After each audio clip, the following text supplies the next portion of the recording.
Hello, hello, welcome everyone on the chat. I hope you're having a wonderful day. Welcome to another episode, if we can call it that, of Hitless Podcast. I hope you have having a wonderful Sunday, guys.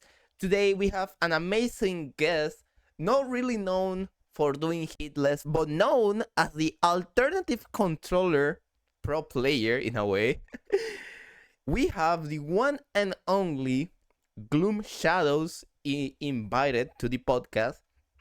We're going to be not only reviewing her lately shoot a hitless, but we're going to be talking about the different runs she has done with alternative controller, with dance pad, one finger, with the Guitar Hero guitar. So this is going to be fun. This is going to be a really fun thing to talk about for sure. So let's get into it. Whoop. Okay, I hope they can hear you. Welcome, Gloom. Whoop. Wait, Hey, how's it going? there you go. Some technical issues, but they are fixed. No, nobody saw that. Okay, Gloom. Once again, I was on the stream that day, but congratulations for the shoot a hitless. If I say it, it was indeed one of the shooters of all the times.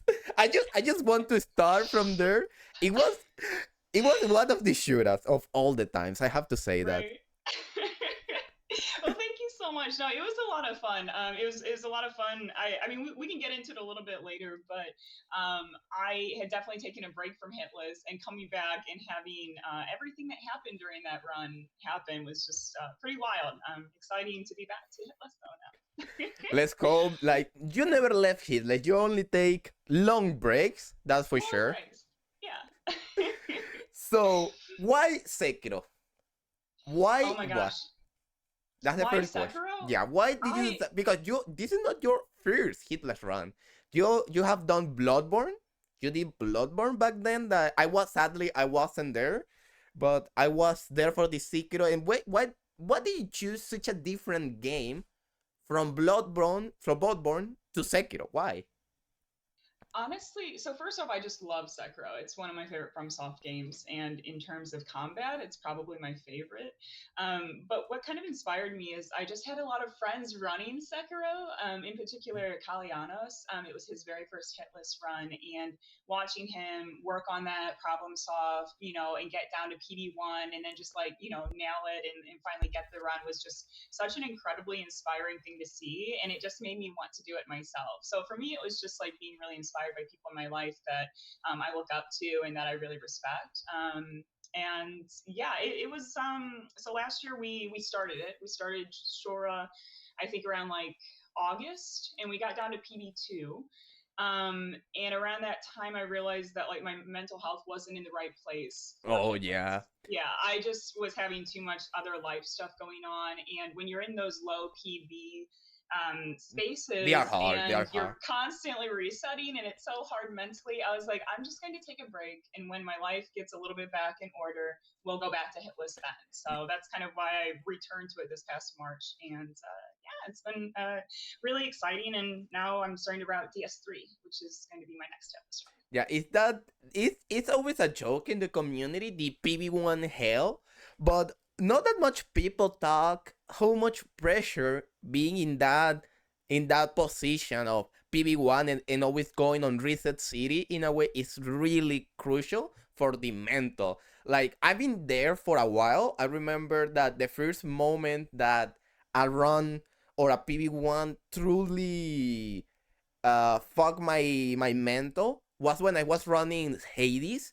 and I was running Extreme Measure Force. For the people who don't know what Extreme Measure 4 is, basically on Hades, there is this mode where the bosses have they are stronger and faster, and the final boss has a tier phase, and this tier phase is basically uh faster. All the screen Almost all the screen is darkness, and it's really hard because he's always recovering HP.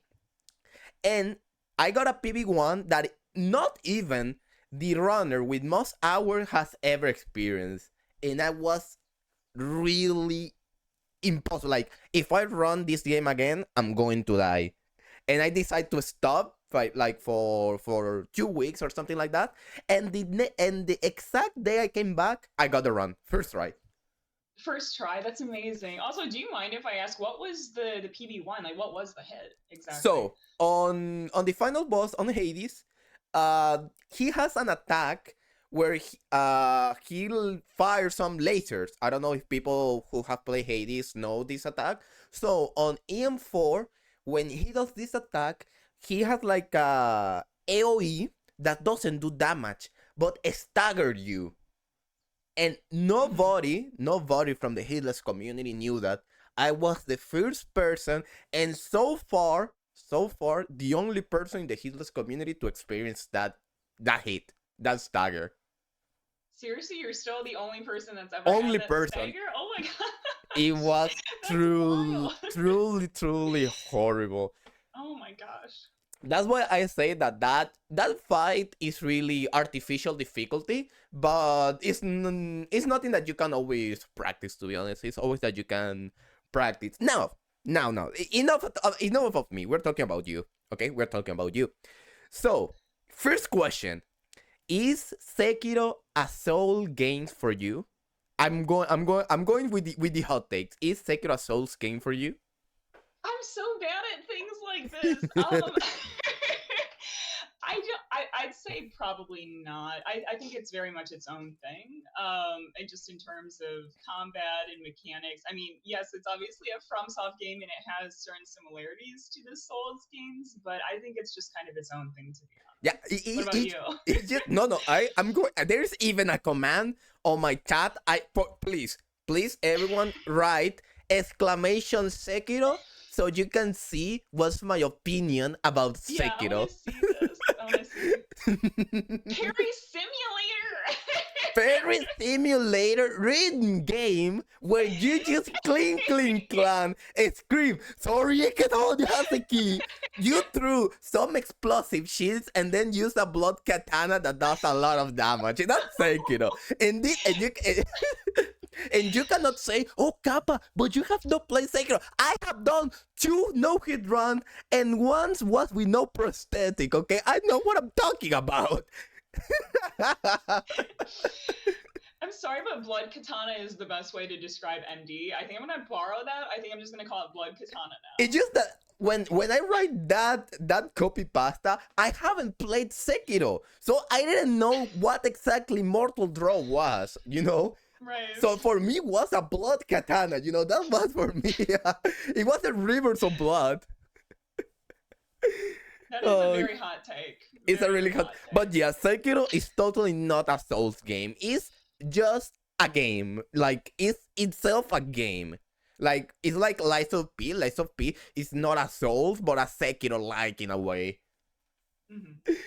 But yeah, now talking about a bit more about the run. So you decide to use the Ichimonji a lot, right? Yes, yes. There is a reason for that. I know it, like Devin is the person who helps me most with the strats, and I know he really disagrees with me using it. But the reason I do Ichimonji in the way I do it is I cannot figure out the timing to do L1 R1 on Emma where it's not eating my inputs. Like I always go too fast on the R1 and the R1 gets eaten and then it throws off the rhythm. So because I was having so much trouble with that, I decided to go for a more of like a no deflect strat on her just because I kept having the input eaten and I just couldn't figure out a way to solve it. So that's why I do the Ichimonji on. That's actually really interesting because I understand for some enemies, for some bosses, we always have like problems, and coming with a way to solve that problem is really nice. It's really nice because okay, I cannot do it the normal way. Let's do it like an orthodox way. And Mm-hmm. I'm not. This has happened to me actually. I remember when I was running Hollow Knight. There is a boss like Sentinel Hornet. The second time you found Hornet, I was always having problem with Hornet. So what did I decide to do? I decided to like go for a stagger way, like a stagger Hornet, and it's like the tornado nail skill, and I was almost perma staggering Hornet, and everyone on the community was telling me, Kappa, you are in drugs for doing that. But I think that's why Hitless is so fun because there's so many different ways to do things, and it's all about finding a method that works for you. Yeah, exactly, exactly. Like finding a way that works for you and you feel comfy is better than doing it in the meta way, for example. I feel that the moment that you find a comfy way to do these traps and you just start practicing them, you get used to them. So let's talk let's start talking less about Sekiro and let's talk about a bit about yourself. So how did you find out about Hitless? How did you start with this random crazy community? Yeah, so I didn't realize for a very long time that there was a community. I was always aware of Hob and Hob's runs, and I was like, oh, there's this really talented guy named Hob, and he does hitless runs. And I thought that was just what it was. I didn't realize there were like other people who did it. I didn't realize there was a team hitless.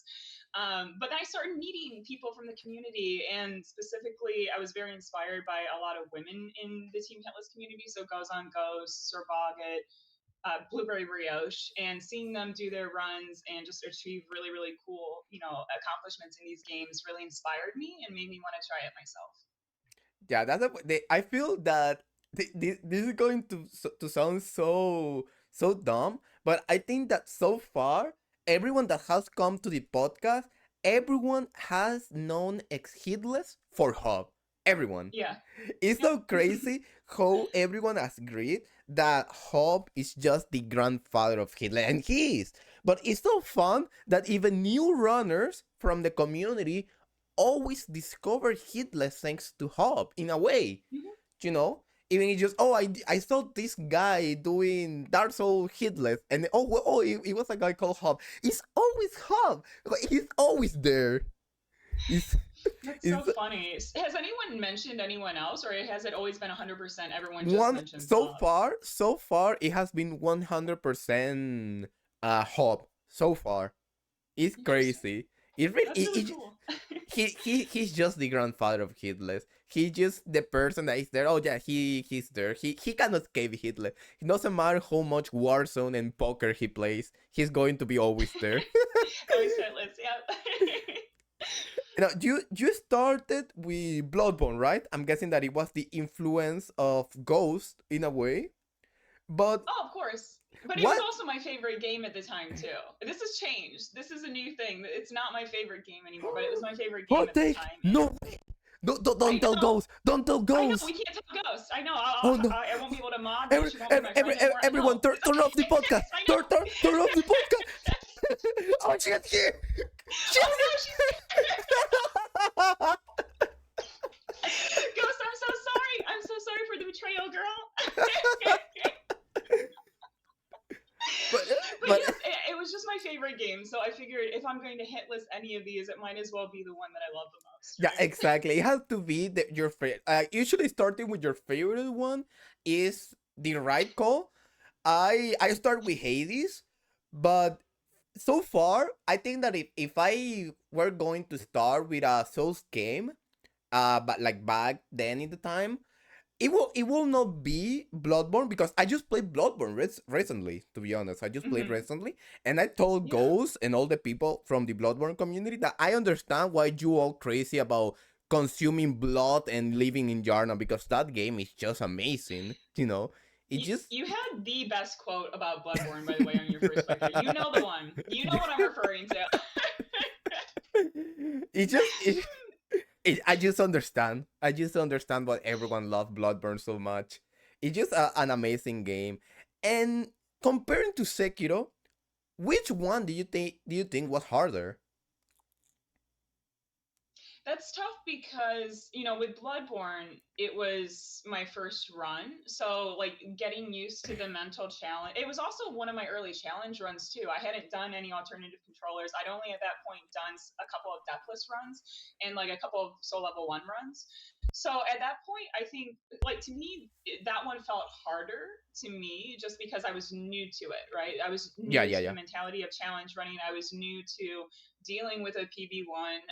But now that I have a little bit more experience with challenge runs, and I'm I've done like a whole bunch of different types of challenges, and I feel more comfortable with it. So I feel like now runs. I mean, we're definitely going to do runs that are going to be much harder than Bloodborne any percent. I have so many runs, hitless runs that I want to do that are going to be way harder. But like I feel like I'll be able to at least better manage them mentally and like Yeah. better like manage like my emotions throughout the process. If that makes any sense. Yeah, I feel that each time a new runner comes, or even when each of us started on Hitless, always that first couple of runs, I would say that is up to the even to the third run is always hard because Mm-hmm. we don't really know how to deal with the mental and knowing that you're not really playing against the game there's you reach a point where it's truly you against yourself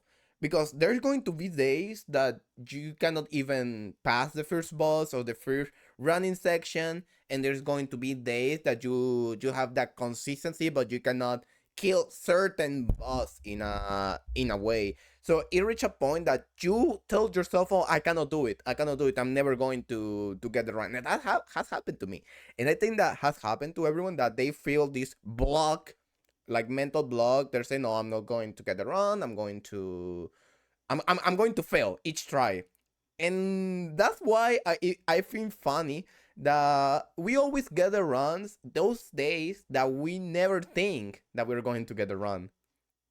Mm-hmm. Is that we're feeling, but I feel that the moment that you start learning how to like understanding that it's just a game and we don't even think about it. We are playing at perfection level, but we are just so used of watching runners doing god run, old bosses, no prosthetic, or things like that that we don't really give ourselves the chance of failing. It just Yeah. it's kind of dumb, but the moment that you learn how to deal with these things, you start having another perspective in this type of challenge. It, Oh, re- it, it, 100%. it's really nice. Now, what was your favorite part of doing these two runs, like Sekiro and Bloodborne? So, I mean, aside from obviously like the moment you get the run, which feels really good, I like the process of learning the path. It feels like I like to kind of keep like a little notebook, and like write little notes down, and sometimes I'll be like, oh, how do I do this? Question mark, and it'll be something I'll ask a more seasoned runner, and I love the process of routing and figuring things out and kind of deciding what strats will work for me. I think that's just like really fun and exciting. And it feels like a little journey, and you get to learn the game in a different way. And I just really like that aspect, to be honest. I feel that everyone agreed that just learning how to do the bosses, like learning how to fight them. I also like that a lot on on Kidless in general, to be honest. I really like that. Like just knowing that feeling of oh, I learned how to fight this extremely hard boss that was giving me so much problem in casual playthrough. It feels really, really nice. I also say that I will never fight normally again Ichiro. I'm going to disrespect that guy doing the door cheese. I don't care. No, it's That's because totally fair. it's faster. No, no, no. Disrespect. I'm going to respect Genichiro. It's personal. It's totally personal. It's just that there reach a point that you do those strat just to prove a point to the boss. Like you're not going to hit me. You're going to die. Okay. It's just going to Who is your? disrespect. Do you have like a greatest nemesis, like where you're just like, ooh, this boss? Like, what is your biggest nemesis from your hitless runs? Oh, that's there is a couple. There is a couple for sure. So I have done other games beside, the Team Hitless one. There was a phase that I got of doing variety runs, and I did Metal Gear Rising, no damage because no hit in that Wait, game you is did Metal Gear? I didn't yeah, know that. yeah. It was back then when I still stream on Spanish, And Oh, interesting. till this date, I feel that is the hardest run mentally and that I have done. It broke my mental in a way that I cannot imagine. But there was a certain boss, well, two of them to be honest. That was Monsoon. I don't know if you know, if you have played Metal Gear Rising, you probably know that one. But this boss is really tricky because you need to parry to kill this boss. You need to parry a lot, and parry in this game it doesn't work like in Sekiro, right? So this boss has had like a combo like Genichiro, for example, and you had to block to parry all the attacks. And it was horrible. Like each time I reached this boss, I was okay. I need to mentally prepare because the run can die here. And they're like, oh, you killed this boss and easy. You got it. No, no, no. There's like other three roadblock on the way. It was a really hard run that I'll probably never do again. But I'm so happy I got it. It Hmm. was totally painful. And now the same question for you: which bosses was your nemesis for Bloodborne and for Sekiro? I think everyone knows what the nemesis in Bloodborne is. It's definitely Shadows. Like anytime you get through Shadows, you're like, okay, maybe this could be the run because they were just always consistently the issue. And then with Sekiro, weirdly enough, I was fine with Gyobu. Like I figured out a strat that worked for me for Gyobu, but Genny, because of his arrow attack, and I know like there are so many different ways to deal with it, but those arrows, like I'd always get clipped by one of the arrows. So consistently on a lot of my low PBs, it would always be those damn arrow attacks. Yeah, that if they were tricky to me to learn actually. It took me a while to learn how to dodge those arrows on Genichiro. Mm-hmm. And one of the reason I used to fight Genichiro normally, right? I used to fight Genichiro Mm-hmm. normally. But once I got a PB1 to a Genichiro arrow and I say, nope, this is never going to happen again. And I started doing the cheese. That was my break point in a way. You're going straight to you are you have a timeout, Genichiro. You're going straight to the door. But I feel that the moment that we find a nemesis, when we start practicing so much that we can say okay, this guy is never going to hit us ever again. Right. That I feel that at least for myself, I'm really strict with my practice. At least I like to try doing certain areas or bosses 10 times in a row. And if I cannot do it, I need to focus on that a lot. But it's really hard.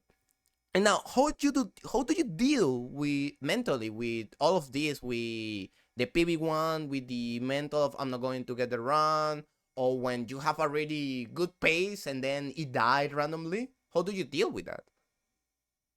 Honestly, I'm not sure. So the way that both of my runs have gone, so Bloodborne we got in a few weeks, and I got to PB1. I got to PB1, and then pretty much the next run was the run. So I didn't ever have to sit mentally with that whole PB1 hell. And then with Sekiro, I had PB4, and then I just got the run. So I've never had to really deal with PB1. Maybe I'm just trying to skip it. I'm just like, yeah, we'll just either get the run or not get the Yeah, run. So exactly. I'm not too sure. I know that it'll happen though, and I think so. If I'm trying to think about like how will I deal with that, I think the biggest thing is there's this like mindset about PB1, like what you were saying, like people call it PB1 hell. And I think that for me, I'm going to try to reframe it because if I go into it thinking, oh, I'm going to be stuck here for a long time, I'm going to be stuck there for a long time. But maybe if I reframe it as, oh, hey, I almost got the run, I'm really close, I can do this, and think of it in a positive light, I think that's going to help my mental side a lot more than if I get down on myself and I think, no, I'm stuck and I'm not going to get the run for a while. And I think it's a matter of reframing it into a positive rather than a negative. Yeah, I feel that's a really good way to see the eternal pain of PB1 instead of oh I'm going to be stuck. I almost got the run. Like I feel that a lot of people from the community see the PB1 from you had the run but you don't know it in a way.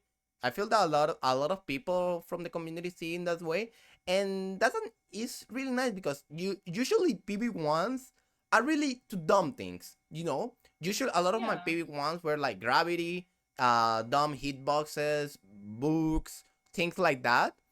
And it's the thing, like you had the run, you just don't know it.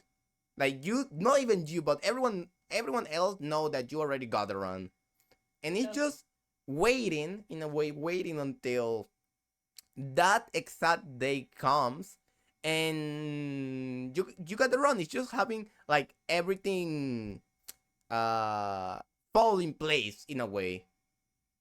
At least that's my feeling about it. Now let's talk about a bit about the community.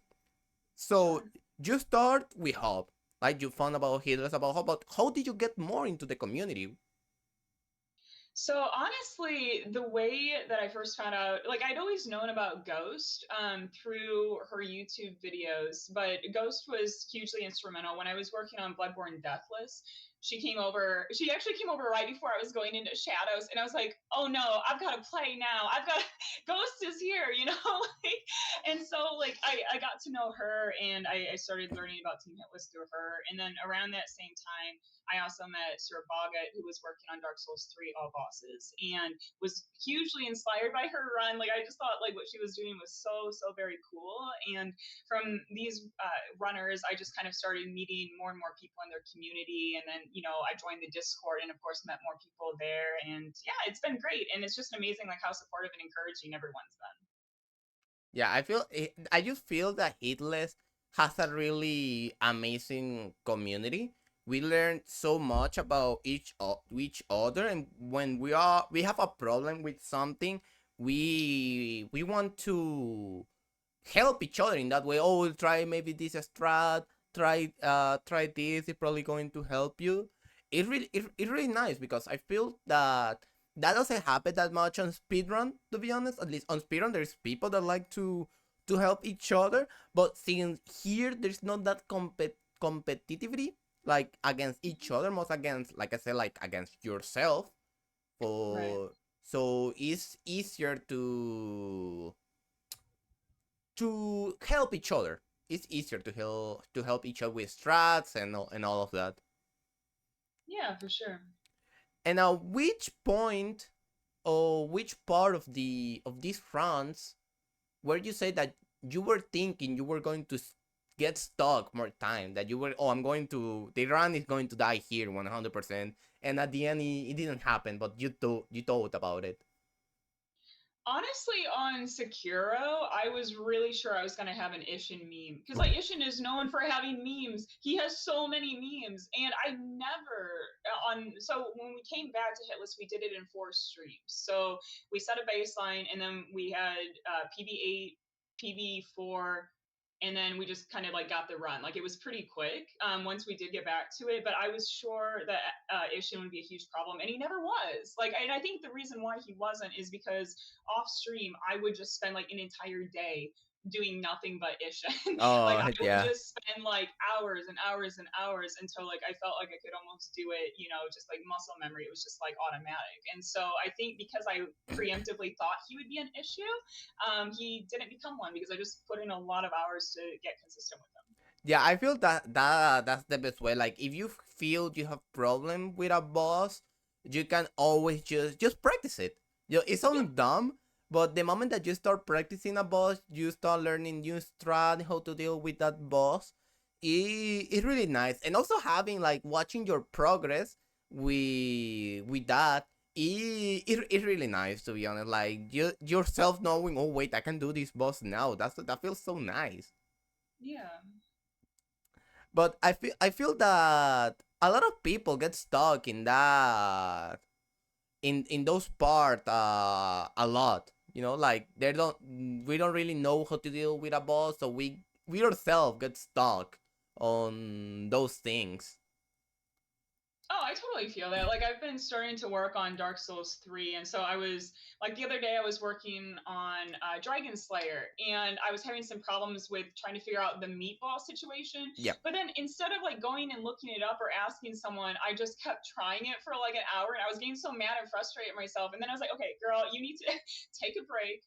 go look some stuff up, ask a friend if you need to. Like, I have to remember, like, we're not alone in this journey. Like, we always have resources, we always have help. And sometimes, like, I get so fixated on just trying to figure it out myself. But it's like, there's no, like, harm in, like, asking people or having people help you when you do get stuck. And I think that that's, like, an important thing to kind of keep in mind as you're learning. Yeah, exactly. And I feel that sometimes we forget that we have people to ask away, because Mhm. sometimes a lot of people in the community feel, oh, I'm not going to ask this person because I don't want to sound like I'm being annoyance. But the truth is that, at least on the Hitless community, we love to talk about this. We love to talk about the Hitler run. We love about the strat, how to deal with a boss.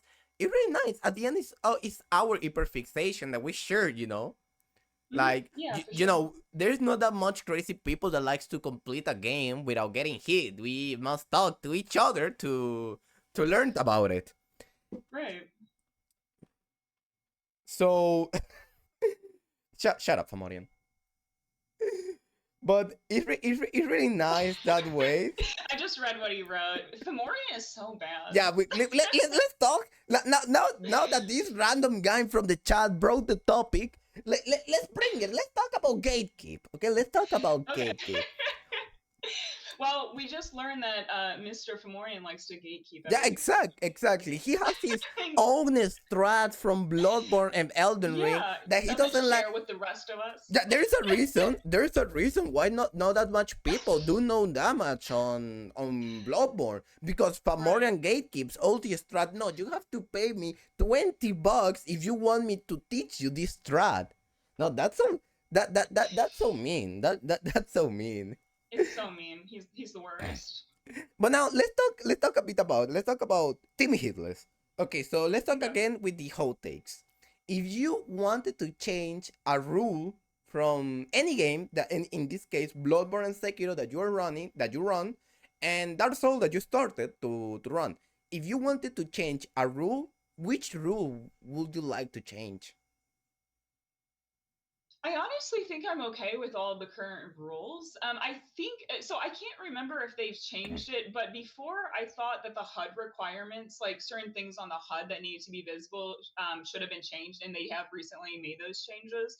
And then the other thing that I used to also be kind of curious about is like sometimes I thought the save quit requirements were a little strict, but again, I think they've started changing some of those as well. Is my understanding of it. So those were the only two things that I only ever personally thought were like maybe a little bit too strict, but they've changed it since then. Yeah, I feel that at least on that behalf, there is not that much rules lately that are really Mm-hmm. strict in a way. Yeah. But I feel they are just fair, they're just fair enough. Even well, Yeah. Shiroki commented the other day that the rule that he's happy that got changed is the move Oh, the present. consumables, No, no, or in moon yeah, the presence. moon presence 1 HP attack.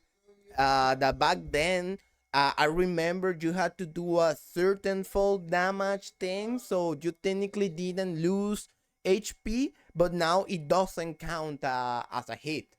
And I Mm-hmm. feel that that's a good change. I feel Yeah. because it doesn't even stagger you, to be honest. There's not really a way to dodge it. Like going your way to put yourself in 1 HP. Imagine you die to like putting yourself in 1 HP. Imagine that. Yeah, even Ghost told Right. that the 1 HP drop was so annoying. Yeah, I can Mm-hmm. imagine why, to be honest. Imagine that each time you reach Moon Press, not even that, you had to kill German, but bone out in time, so you don't have to repeat Mm-hmm. German fight, do the drop, be aware that you don't die doing the 1 HP drop. I don't know, I haven't seen how he is, to be honest, but Mm-hmm. imagine you die doing that. So Right. it's a rule that I think is fair and understandable why it got changed. 100%. And I also like that they always allow community input and there's always votes so that the community can discuss stuff. Like it does feel like they try to make everything as fair as possible, which I really appreciate. Yeah, that's really nice, to be honest. Always that being that democracy on, okay, Yes. should we change this or should we not? Right? I feel that's really, really nice in that behalf at least. But so far, at least, if you ask me, I don't think I will change any rules so far. I have some hot takes about Hades, to be honest. But this is become I come from the after I did Hitless, I started my speedrun arc, and then I my view of the game changed with that. So I had like some hot takes on the on that thing, but beside that, like general rules or something, I don't really have anything to talk about Team Heedless. Right. Now, talking about BMO, the community, which places or streams or community did you think that were really influenced to start in this heedless journey? Not just talking about Bloodborne, but also like Sekiro, the reason why you want to do Dark Souls, and all of this. I mean, it's kind of like for me.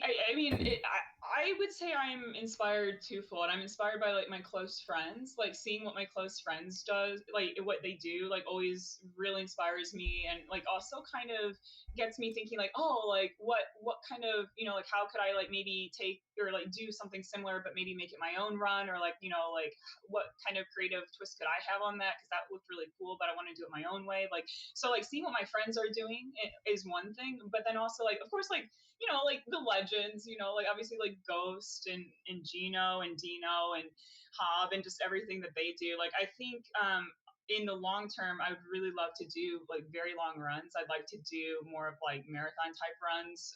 But I mean, obviously you work up to that. I'm like baby beginner. I'm just at the beginning of this journey.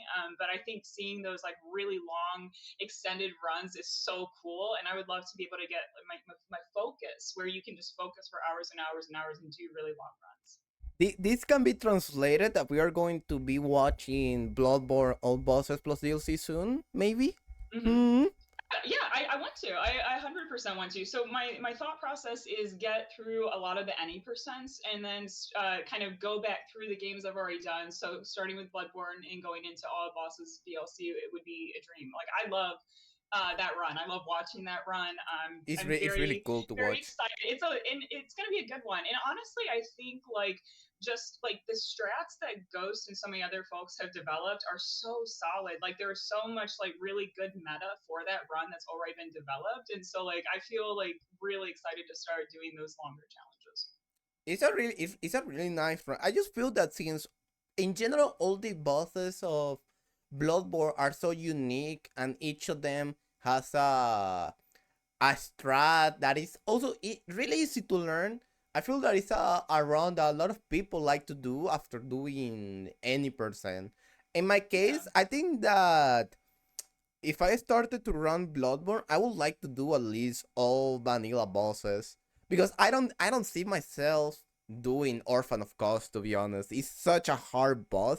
I think that it's just one of the recent boss I got stuck so many times. I was like 3 4 hours just fighting Orphan of Mm-hmm. Kos in my casual playthrough. I was so crazy about it. Like when I killed Kos, I just screamed. I was so happy about it. But it's such a hard boss. But you could though, like Kappa, like there's so much again, like so many good strats for Orphan, and like you 100% could do all bosses DLC. I think we should see it. Let's see Kappa all bosses I just feel DLC. the reason why I haven't started running Bloodborne is the saves, to be honest, and Right. the practice. Like going into because mostly my way to practice on Souls it just put myself with infinite HP, learning how to dodge different RNG, different attacks, knowing what could happen, what could not happen, and just threw myself into that. And since Bloodborne doesn't really have a way to put yourself like there is a way, but you have to pay for that. And to be honest, I don't see myself running that much Bloodborne, maybe any percent and all bosses. But I don't see like Mm-hmm. myself focusing 100% on Bloodborne. Right. And but I know that you could put yourself on in like full HP, 99 HP, and then like low damage. I've been thinking about that, and that's one of the reasons I've been thinking more about running Bloodborne. Like, if I get Dark Souls 3 soon, I would like to start running Bloodborne for sure. And But remind me again, where you have like, is it PB5 right now for Dark Souls 3? yeah, I have a PV5 and distance on Jorm. Like the run is near. The run is Yeah, you near, got this. Yeah, that's really good. but I feel that Dark Souls 3, I'm taking it really slowly. Lately, I've been thinking about a lot about the mental on Hitless and all about this. And what I do, I put myself a reset point, right? If I reach this boss, I'm not resetting anymore. Hmm. For that. Wait, do you mind if I ask which boss is it in Dark So Souls 3? initially was Watchers. Initially was Okay, Watcher, but now since I got the PB5, I changed it to Deacons. I changed it that to makes sense. Deacons. Okay, So yeah, that makes if sense. I get hit on Deacons, I'm not resetting. I'm Hmm. just finishing the run. Right. And I feel Yeah, that finishing runs helps the mental a lot. And also like mhm. knowing that, even before I started all my Hitless journey, I knew that Dark Souls 3 was hard. In general, I think Mhm. that Dark Souls 3 is the hardest game from the trilogy, and I knew that on Hitless this game was painful because you have to fight Cinder, and Cinder, in my opinion, is the hardest boss ever in Hitless in general. Like I was thinking before, oh maybe Ishin is really hard, but no. Now fighting Cinder, you have to take in consideration four different phase, four different timings. Like each phase has different timings, different Right. RNG, how to react to them, and then you have second phase. Like so many bosses on Dark Souls 3 have second phase, like second HP bar. That's really hard, really It's really really hard. hard. Yeah. But yeah, finishing run, like me Fortune say, like Miko always say that finishing runs is always that. Hmm. In I agree with that. I agree that even when you are on low PVs, PV1, PV2, PV3, always finishing the runs. So it doesn't always help, like for the mental. It helps yourself to practice because Yeah, okay, 100%. you got hit on Deacons, but okay, what if you got hit on Pontiff now? If you are consistent, you should get Pontiff clean, right? So it makes you don't lose that touch, that practice in a way. And it's really nice. I feel that everyone should be at least finishing one run per day, at least one or two at least, to help Oh the yeah. mental. Yeah, for sure. And there was a point where frustration won for you, like you say that you had to stop in middle of a run, for example, that you got frustrated too much with the game. And in general, I'm also trying talking to about think. the challenge runs that you have done. Oh gosh. I mean, I almost needed to this yesterday. That so for anyone who wasn't there for that whole situation, I am doing a dance pad run where I have to write code for the first time. My usual program isn't working, and so I have to actually write code to make it work. And I'm not a programmer. I'm not someone who codes, and just the aspect, like the mental challenge of trying to even make this work is like one of the hardest things. And I've had to just honestly sometimes take breaks. I've had to step away for a few minutes. I've had to just try to recenter myself, because it's like trying to get something to work when you barely understand how it's even working to begin with is like the most frustrating thing to even try to do. Yeah, it can But be we really managed. frustrated for sure. Yeah. It's really frustrating because you don't really know what's going wrong with your with the game or with the Right. program. It's really crazy. That's something It's so like this. hard. Yeah, for sure. But at least I feel that everyone have different ways to deal with frustration. At least Mhm. for you, what's your way to deal with frustration with all these challenge runs? Yeah. So, and also I was going to say hi, Shoelace. Just welcome in. I'm keeping a look on chat, and yeah. So one thing, this is actually inspired by Ghost. So I know, for instance, when we get to Dark Souls 3, I haven't started running it on stream yet, but I'm working on it. I'm routing it. When we get there, there are going to be days when I'm probably frustrated and maybe we're not having a good run. Maybe things are just not working.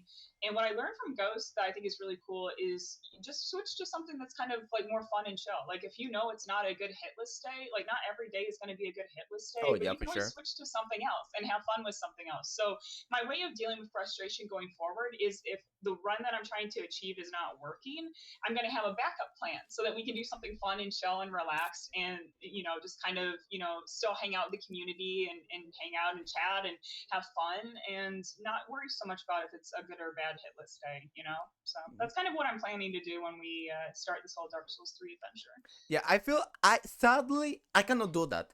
Sadly, back then I used to have different runs started, but I cannot focus on one that more challenge. Like if I'm focused, for example, right now I'm focusing on Dark Souls 3, Mm-hmm. but I cannot focus on anything else that is not Dark Souls 3 hitless, right?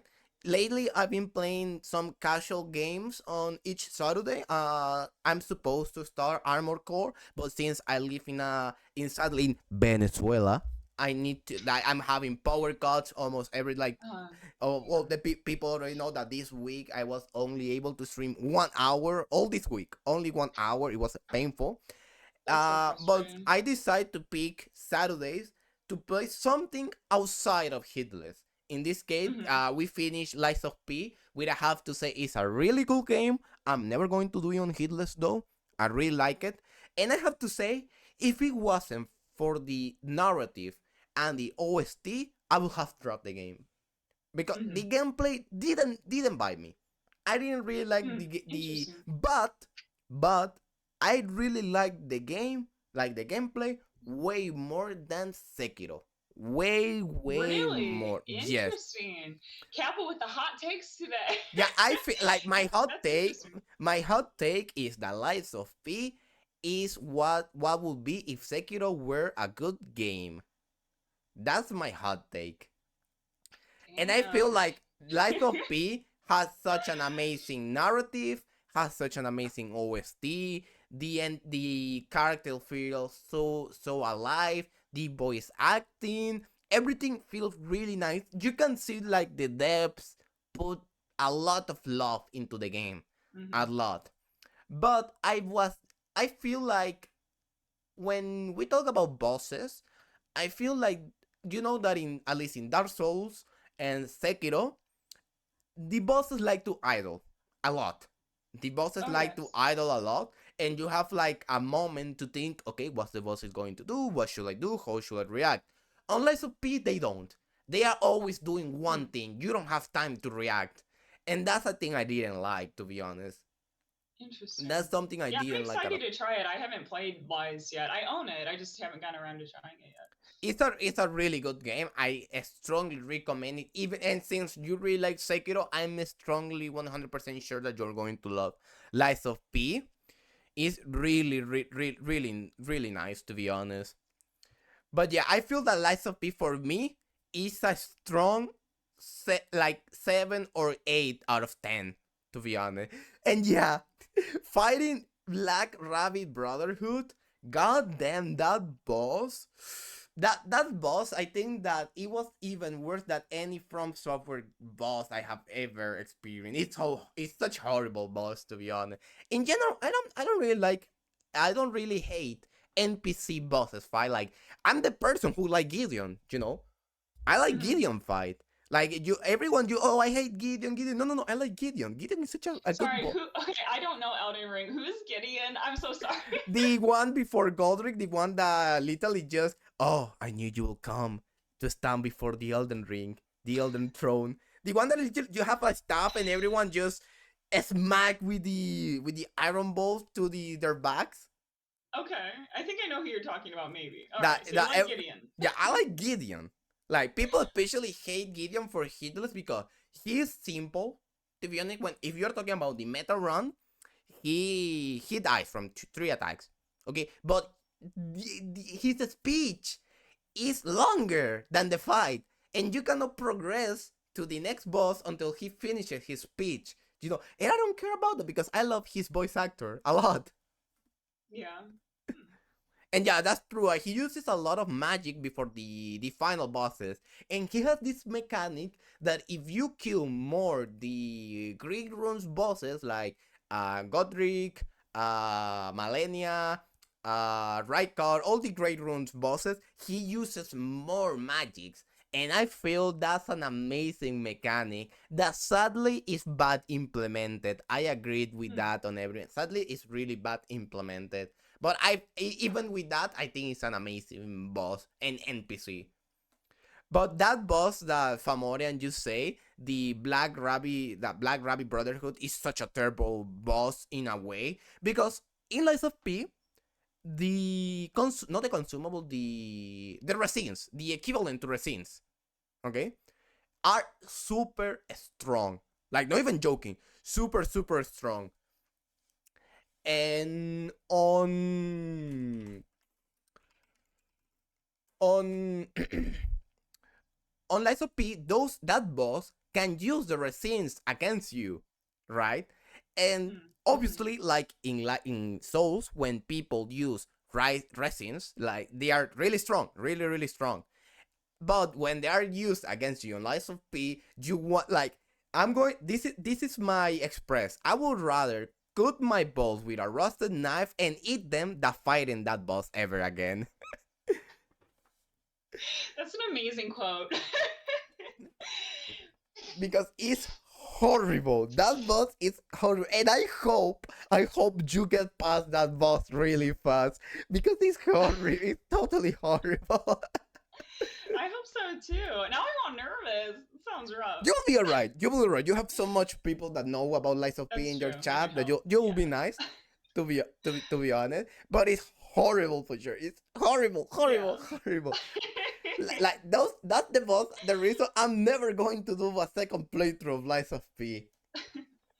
I bet you're gonna. Okay, I'm calling it here, everyone. You heard it here first. I'm calling it. One day, Kappa's gonna do Liza P. Hitless. Nah, never, Yeah, never, no, I no, think no. he's going to. No, never, never.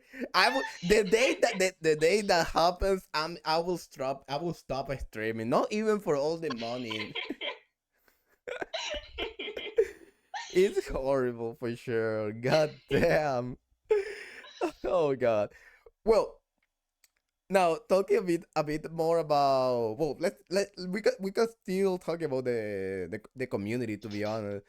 So which people or which we people from the community, which runners do you think are popping off right now in a way that you usually watch them and they are usually doing crazy runs? I'd have to say, I mean, Baryon. Oh, Like the stuff that Baryon's doing is unreal. Like the ability to just YOLO like trilogy runs, like that's unheard. I mean, that's amazing. yes, I That's think so that I, cool. I think that's the first successful YOLO that have been Yeah. done on Team Hitless.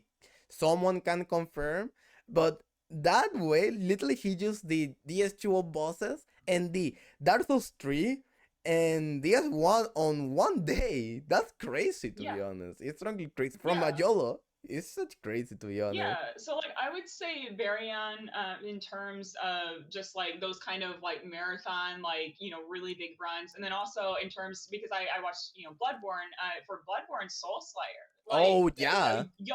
like YOLOing and just getting runs like that. I mean, just unreal talent. So those are like two runners that come to mind in terms of people who are sort of like popping off, having a moment, and I'm just like really excited for them, and I hope that they just keep going and keep being seen because they're just doing amazing, incredible, inspiring things right now. Yeah, that for sure. Like there is so much people from on the community that with crazy runs that sometimes we don't like I say they do such crazy thing that sometimes we don't stop to think that we are playing this game at perfection level and people are taking it Mm-hmm. to even more perfection. It's so Oh, it's for so sure. it's so crazy for sure.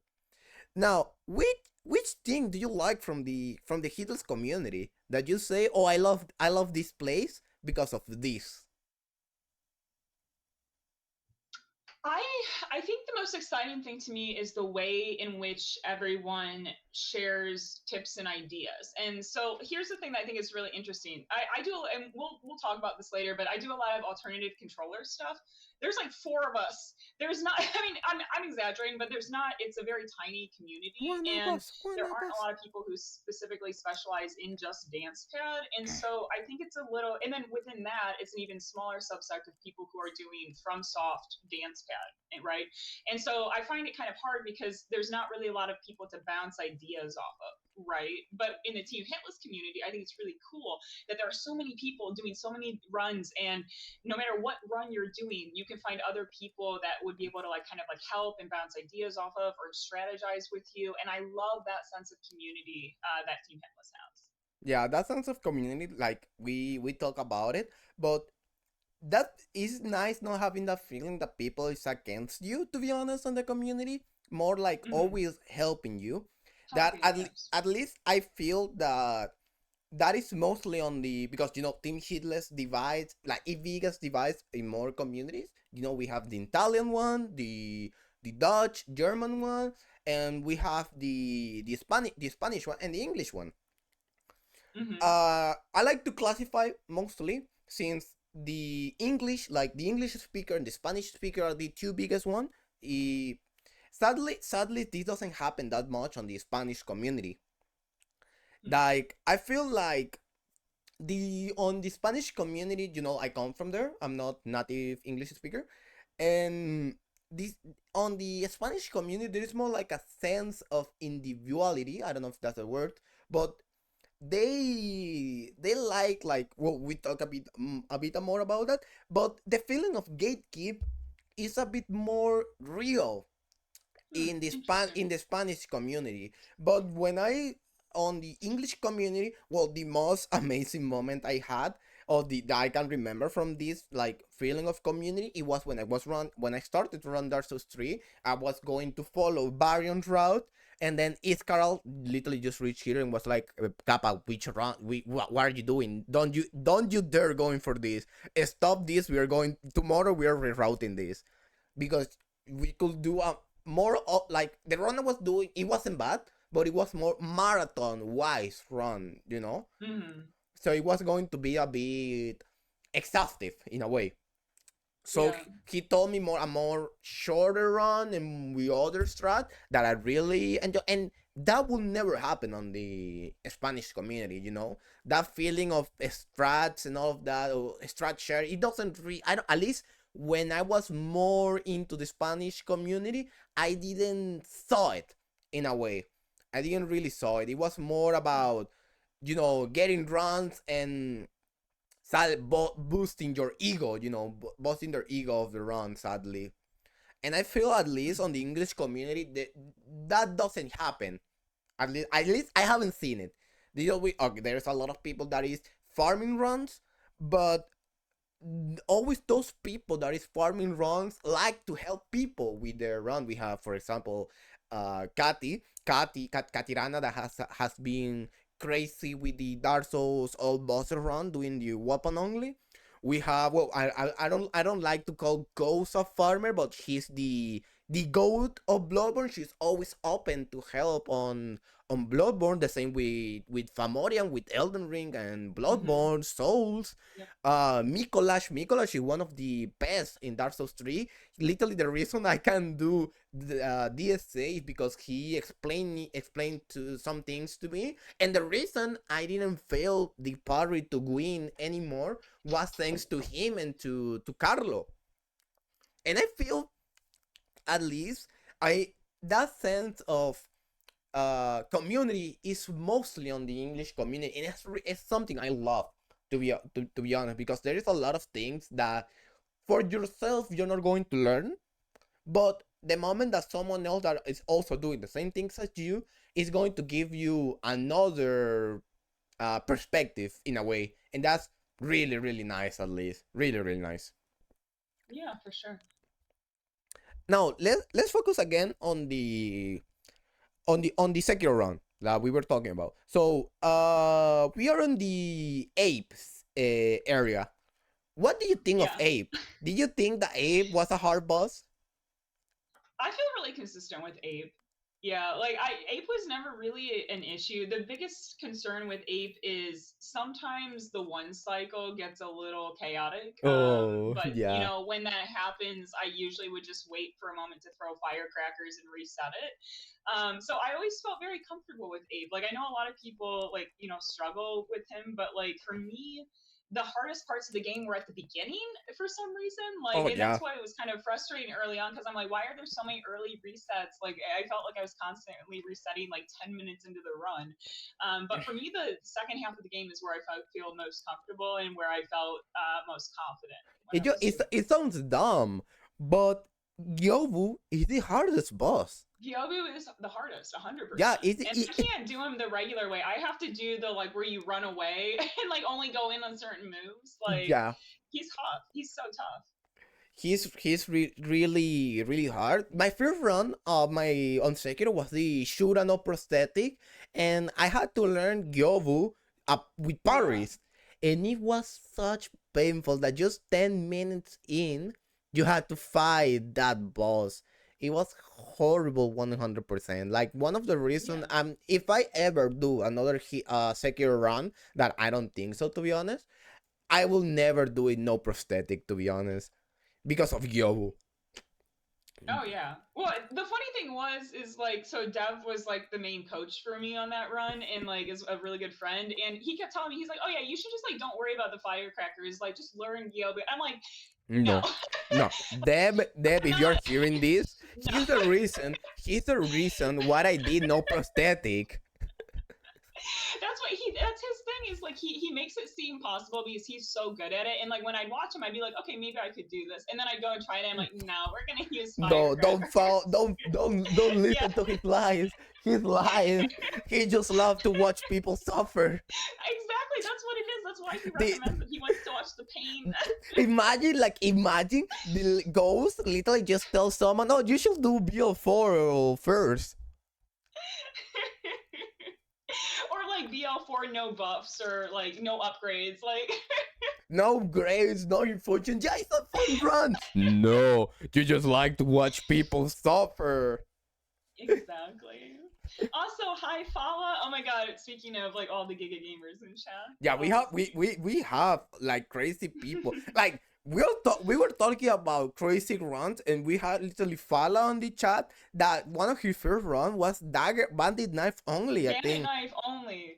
Fala is so cool. So again, for like women who have just like inspired the hell out of me, Fala is definitely one of them. Like just seeing like, and it was her first hitless run too. Like she just jumped in, because I wanted to do DS3 like pretty early on, and everyone's like, no, don't do that. Like that's like one of the hardest ones, and it scared me. But then like seeing her just be like, nah, I'm just gonna do this, and I'm like, oh shit, maybe I could do it too. Yeah, it's really nice. I feel that hitless, everyone can do a hitless run because it's just Mhm. practice. Yes. To be honest, it's just practice, and the moment that you start practicing more and more and more, you see this. To be honest, that hey, wait, I can do it. I feel that at least myself, I have this thing. If I see myself getting the run, like I can imagine myself getting the run, I can do it, and Mhm. that happened to me a lot of times.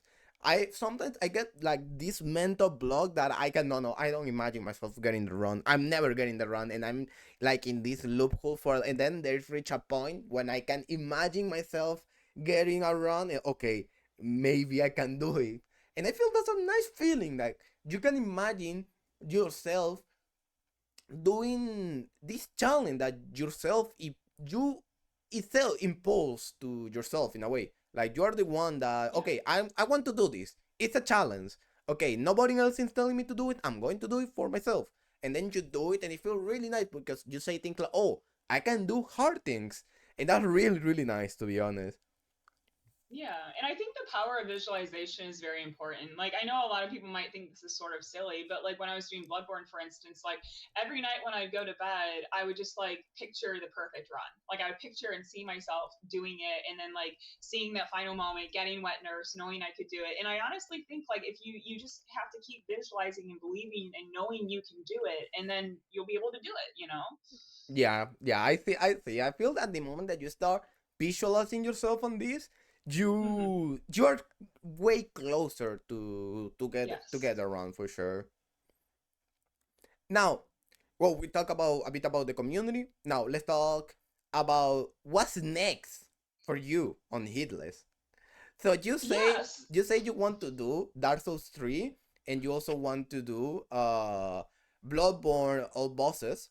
What else Yeah. would you like to do? So many things, so many things. I have like I literally have like 500 runs planned. My thought process, I have it in phases. Phase one is I want to do a lot of any percents and sort of get comfortable with the mindset for hitless, kind of ease into it, learn how to have, longer and longer runs.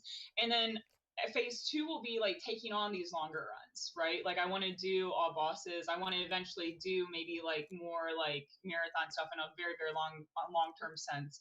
And then the other thing that I'm very curious about is I want to do alternative controller hitless. I'm very, very keen to try to do Guitar Hero stuff. It's been done for a lot of the games, but it hasn't been done for like Bloodborne or Sekiro. And I really want to jump on that and see what can be done. I mean, I think that the biggest example that have been done on alternative controller on Hitless, the biggest to talk about is Fede. He's a Argentinian streamer, and he does Hitless with a piano, Mm-hmm. and he was invited for the No Hit League back then, and he it was crazy to be honest. He watched him play with the piano, doing Gale and all these bosses. Yeah. It was totally crazy to be honest. Really fun, really fun. And I feel that way if you can do it with a piano, you can do it even with other instrument. Maybe we have then Doc doing it with a freaking Mm-hmm. saxophone. Yep. And Mez did all the Dark Souls games Guitar Hero. So it's like it's so cool to see how these like instruments can translate into hitless runs for sure. That is totally crazy to be honest. And now we can see, guys, we are watching the hardest boss, Miss Noble, that totally nobody has got hit to Miss Noble. There's not even a single person in the secret community has been hit to Noble. No, no, not even the person known as Deb. There, no at all. He has never got hit to Miss Novel, and he will never get. I just really need to know what was Yeah, happening. actually, can I tell you something about Miss Noble? No, no, don't. I also have got, yeah, I also have got hit. No, no.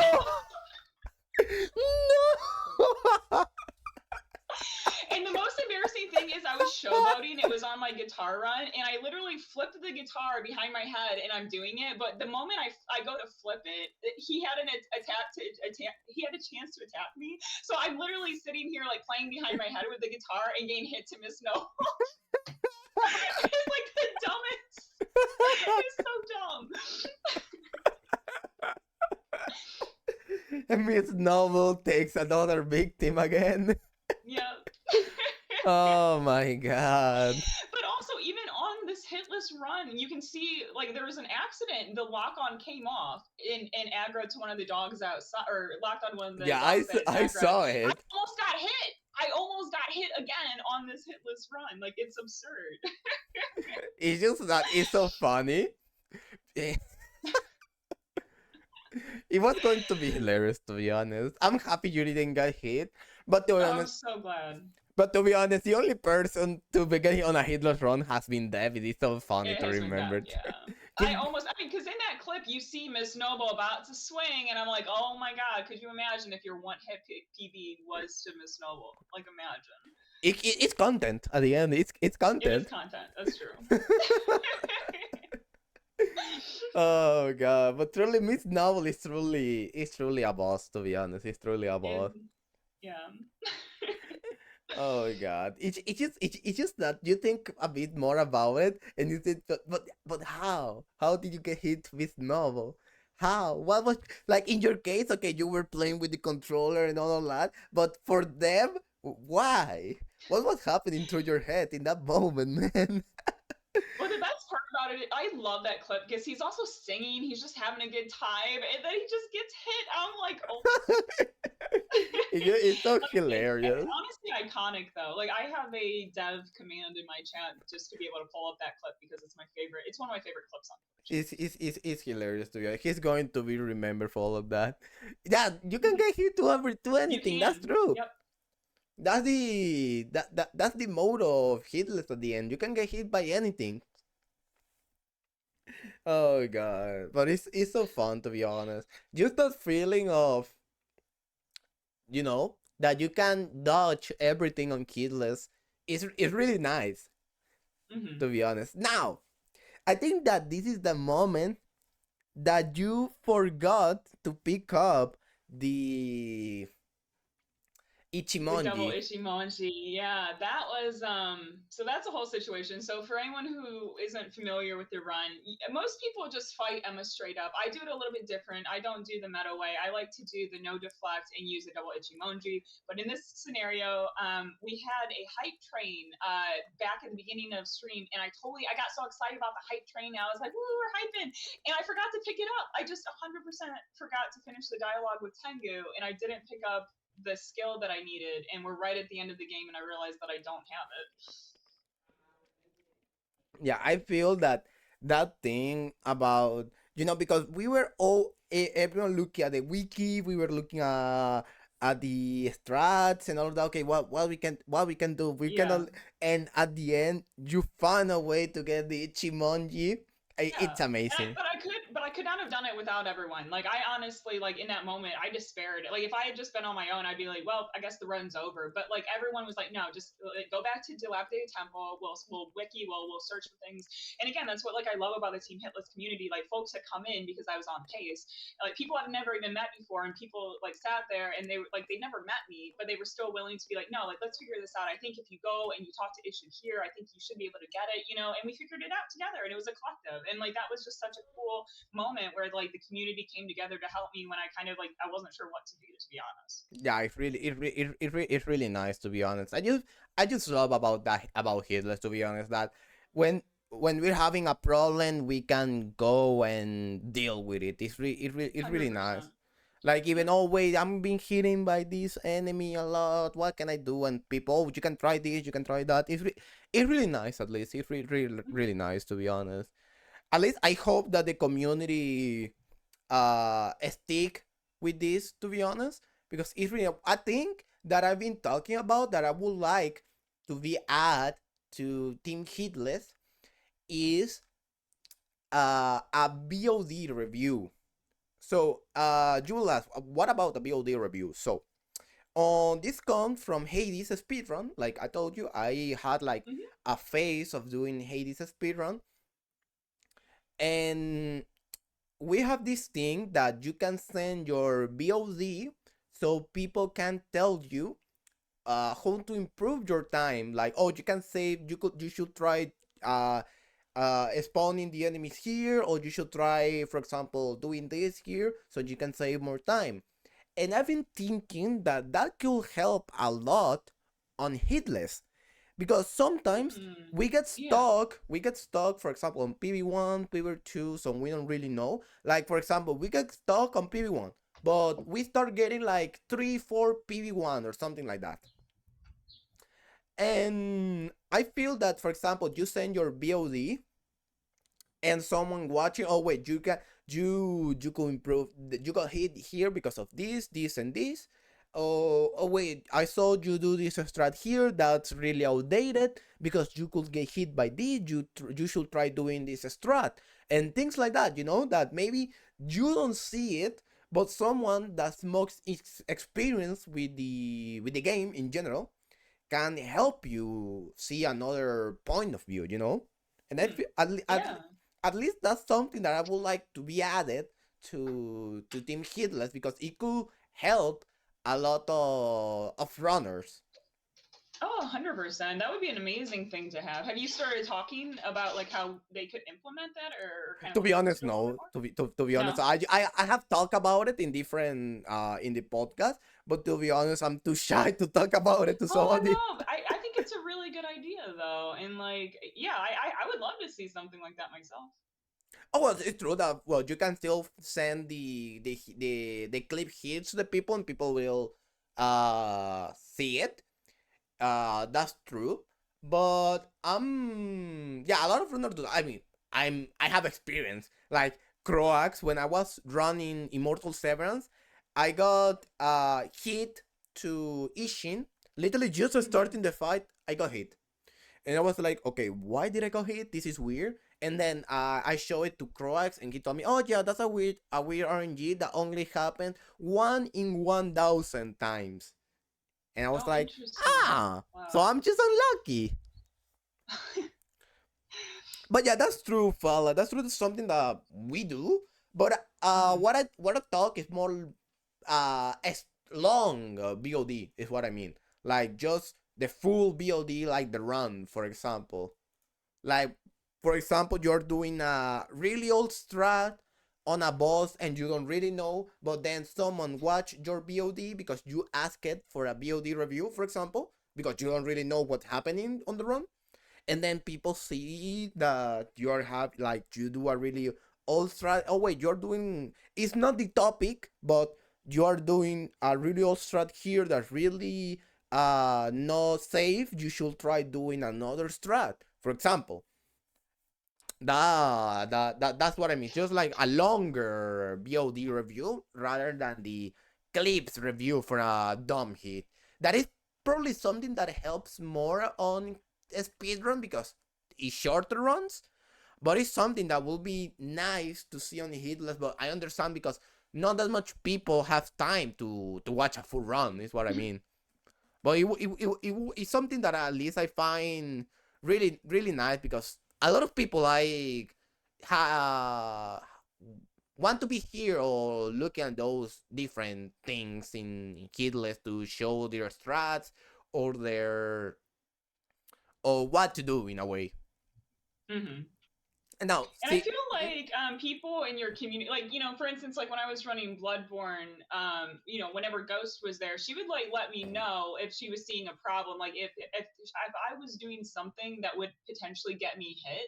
And the same thing with like Grand. Like Grand definitely was like, "Girl, you've got to throw punjies here, or you're going to get hit." Like so. At least like even though there's not like a review, when those people are in your community, they will at least like help. I feel like and like let you know when yeah, there's like exactly. danger spots or when you're doing maybe an old meta that's outdated. So I think at least like there that conversation is there at least. Yeah, exactly. Like Famorian say that the only way to get similar feedback is to have someone come in, he see it, and then say Yeah. something. But now, here comes something. A lot of people in the community don't like to get backseated. So maybe at least I'm a person that if I'm doing something wrong, you can come to my chat and hey Kappa, you are doing this old strat, change it. Right. Am I going to if I oh wait I can learn this new strat, I'm going to practice it. But I know that people don't like being backseated of learning about tree because it's very personal. But I feel that if they ask about it, they are willing to be backseated at least. At least that's what I understand or what I like to Mm-hmm. think because Right. but yeah, it's a hard topic for sure. It's a hard topic because a lot of people don't like to beg backseat. I understand why. I don't like someone come to the chat and say you're doing this wrong. You should like no wait. I'm the person doing this. I know what I'm doing.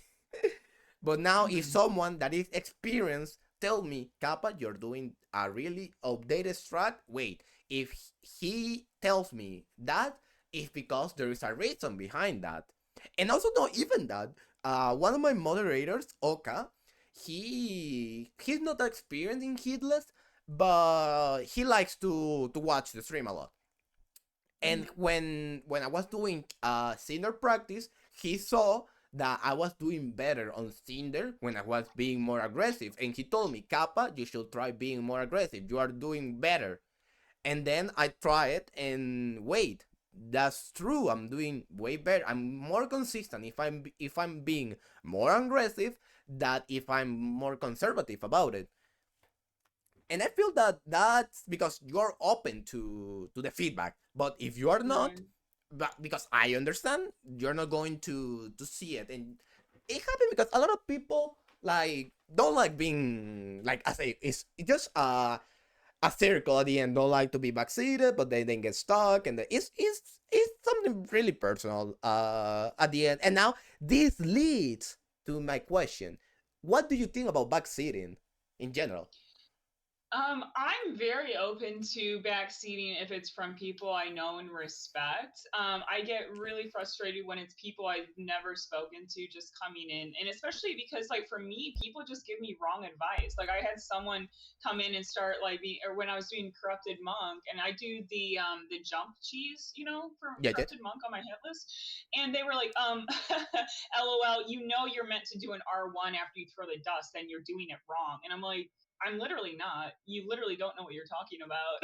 Like, so, and I feel like I get comments like that. Like, I get backseaters coming in trying to tell me incorrect information, or like trolls telling me incorrect information. And I find that incredibly frustrating. Yeah. But like, I'm very, very open and receptive. Like, if I'm doing Dark Souls 3, whatever Mika Lash is telling me in chat, I'm like super, super receptive, to like learning from these people who are better at the game than me. And so, like, it's just a matter of like who you are, I guess. Like, if you're just some random person coming in, I'm probably going to be pretty frustrated. But like, if you're a friend and someone I trust and look up to, I want to learn from you. Yeah, exactly. I just feel that well, Nico advice is also really good advice, Fala, but also Miko advice is really nice. Oh, Miko, yeah. Both of them, yeah. But yeah, I feel that for example, a first time chatter comes into the chat and you say, you should try doing this. It's better. No, we're Yeah. running hitless. I know what I'm doing. But then comes Right. someone that is already experienced on hitless in general, and not even experienced like just being on the hitless community. Not even it because I'm sounding like, oh, you need to have a run to know about hitless. No, no, no, no. There is people that they're not even hitless runners, and they have knowledge about the game, you know. Mm-hmm. And there's things that you should, if they are from your community, it's not like, oh, first time chatter. Just because you're a first time chatter and you know about the game, I'm not going to listen to you. But if you are someone from the community and you know that you know about the game, you should be open to listen. Oh, 100%. Like, for instance, yesterday, I was having trouble. I mean, I wasn't doing hit list yesterday, but I was doing dance pad, and someone that's never done a dance pad run came in with a really helpful tip for me that really translated well to dance pad. And so it's like, just because you haven't, maybe done a hit list run doesn't mean you don't have good hit list strats, or, like, people still have that knowledge. But I think it's so important. Like, it should be someone in the community. I don't want to hear it from a first time chat, most likely. Yeah, I mean, exactly. sometimes it's also like a matter of like how it comes about. Like, if someone just comes in blasting, that's one thing. But if someone's like, "Hey, I have an idea. Would you want to hear it?" Like, that's a totally different situation too. Yeah, for example, I have experience with Dark Souls because I have watched so I have watched a lot of hitless, and I have watched some speedrun, so I know a thing or two. Like, I'm not the most experienced runner, but I know I think of you. So when you were doing I think it was the dance pad old bosses, I told you, hey, what if you try doing the blood resin? And that Hmm. because I knew, wait, I know the vendor used blood resin for this boss, and I know that blood resin is really strong. Maybe Yep. if since she's not using any other resin, she could use this one. And that's like, it's like all the dots connect, at the Yep. at the end. And we got nameless like a couple of tries after that. Like, after you suggested that, like, it all just fell into place. Like, it worked so well. So yeah, it's just really cool how, like, even if you haven't necessarily done a run, there are still people with a vast wealth of knowledge in these games that where like that knowledge is still going to translate and help you. But I definitely think of if you're a first time chatter, I think there is a thing about respect where it's Yeah, like, hey, exactly. just ask first, just ask if it's okay and what the person's policy on backseating is. Yeah, it's just that I feel that a lot of people like to tell the streamer what they're doing, and Mm-hmm. no, do at least say hi, at least. And I Right. and I remember this happened to me a lot when I was streaming Jump King. That I hate that game. I'm not good at platformers, and a lot of people from the Jump King community came to the stream just to make fun of me because I was failing. Wait, really? What the hell? Yeah, they were making. Seriously? That's so toxic. I'm sorry that It happened to was you. super toxic. I ended up dropping the game because I rage quit it and I'm bad on platformer, to be honest. But that was super toxic, to be honest. Super, super toxic. Hmm. And I hate that. But I feel that Yeah, at that's pretty least, bad. there's a boundary of respect that if you're new to a stream, even if you are the most knowledge person in a game, you should be quiet and then, oh wait, you could try it. If the person is the streamer ask for it, you could give your knowledge. But another thing, the first thing you say is just like, oh, you should do this. Yeah, always it's Hmm. like go say it's always nice to ask. Like I always tell, hey, I don't want to backseat, but if you have any question, you just ask away. Hmm. Yeah, at least Yeah. I like to do that. I feel like Ghost does a really good job of that too. Like the first time that I ever met her, like I knew who she was. I knew she's like, the goat, just like the best of Bloodborne. And but she didn't come in. Like I was having some trouble with something and I wasn't sure what to do. And at one point she's like, "Hey, I have an idea. Do you want to hear it?" But she didn't come in being like, so like, I'm like the best and here's my advice. She was very like she's very like respectful about like, "Hey, do you want this advice? I have some if you want it, but you don't have to take it." And she does a very good job about that, I feel. Now, if what Fala asks is really not, but is it okay replying when the streamer is asking about something? I feel that at least if I ask, I will accept it. At least. Yeah, I do too. Like if like I never do like rhetorical questions. Like if I don't want to know something, I'll just like maybe I'll make like a prediction. Like say if I'm doing like a first play or I'm trying to figure something out, I'll say, hey, I don't want tips on this or I don't want advice. But otherwise, if I'm asking a question, I'm fine with the answers. Yeah, exactly. Like for me, I always like to think in loud voice. Like I always like Hmm. if I say in a stream, what do I do? It's because I'm also thinking about that, and I want people Right. to guide me on that.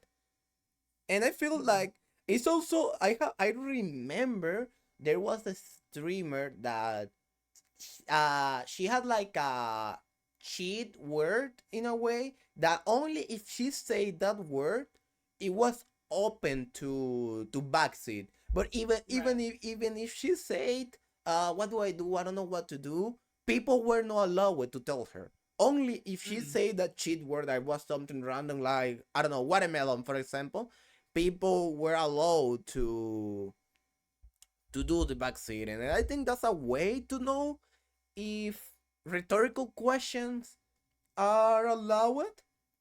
But I also at least I think it's a bit implied that if you ask about it, you should be willing to accept the feedback. If what I mean, because not everyone is a genius to know what you're thinking. Hmm. Yeah, I think it just depends on like what the streamer is comfortable with. And I think at the end of the day, as long as like however you feel about it is like well communicated. So for instance, like, my mods with whatever I'm feeling for, a first playthrough or, even a challenge run, they'll make a pinned comment to explain like kind of my policies on everything and how I feel about accepting or receiving advice. So I think as long as you're communicative with everyone coming in, I think that's probably the best way to go forward about it. Now, we are exactly in the point of the run where you Yeah. saw you don't have the Ichimonji. Yeah, the Ichimonji incident. The Ichimonji instance. So, what was running through your head in that moment? I just kind of assumed the run was over, to be honest. Like, I mean, like, I feel like I'm not gonna lie, I felt like I dealt with it pretty well. Like, I wasn't like getting pissy or throwing my controller or getting, mad. I was just like, damn, that's unfortunate. But also, it was the first run of the night too. So in my head at that point, I'm like, this run is dead, but we have enough time to start another one, and I just won't make that mistake again. So that's kind of what my thought process was here as we Yeah, were kind of looking at it. I feel that at least you have a really good way to deal with those like frustration in general for those moments. I think I have Mm-hmm. never see you like rage quitting or just raging in general. used to. So it's actually You been a used process. to. Oh God, I used to. Misfortunes has been around. Okay, I So when want I to. first I want to yeah, hear about it. misfortunes will tell us. But yeah, when I first started doing challenge runs, so I started challenge running last March, and I would say between March through June, I was fucking toxic. It was bad. Like I would get so mad, and I would also sit there and I would say really negative things like, "God, I suck at this game," or "It's a trash game. I hate this. Like, why do I even play it? I'm not good at anything." I do And that. like Sadly, I I do that. no, but like for me, it's not what I wanted. Like I don't want to bring those frustrations onto stream. I also recognize that having those frustrations, while it's normal and it's totally valid, Wait, it's wait, not wait, going to Gloom, help the Gloom, Gloom. situation. I want to do a parenthesis here. Famorian, don't Okay. laugh because you do the same. Don't laugh because you do the Yeah. same. You are like that. You are good at the games and you know that. Shut the fuck up. But no, actually, no. Grand doesn't do that anymore. He became Grand a saint. actually, He became Grand a became a saint. saint. He became a good boy. He's a good boy. No, He's a he good not because boy. he has a big sword. And he's around showing it to everyone. But yeah, it's been literally like over a year of working on this, and I do feel like I've gotten to a point now where I have it mostly under control.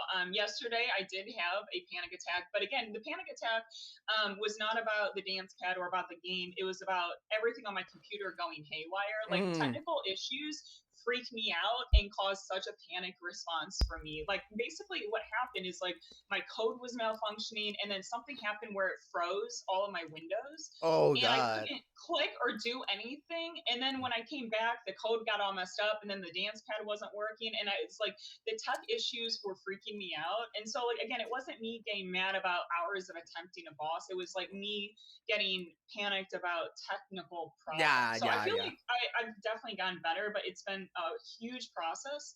And I still sometimes have to take breaks. Like if I feel myself getting tilted, I say, "Hey, let's take a 5 minute break. I'm gonna just step away for a little bit and breathe. And when we come back, it's gonna be okay." Yeah, those technical issues are totally the worst. Like if you like Fala said, if you need to troubleshoot them while being live, it's horrible because you don't really know what to do. You don't know Hmm. what to like if your community, if chat is willing to wait for that. Is horrible. It's something that Yeah, I don't know wish to anyone, to be honest. I don't know wish that to everyone. It's totally horrible for sure. yeah, it's really bad. Well, we are exactly here the moment that you got Yeah, this is the moment. I was so happy. I was like, let's go. the run was saved once I again. was so excited. I was so excited. It, But then it, I was like, okay, now we've got to bring it home. I was like, I cannot mess this up. Like after all of that, because it was such a roller coaster. It was such a roller coaster of emotion. So I was like, now we got to lock it in. So I was just like, we're gonna bring it home. We're gonna get this run.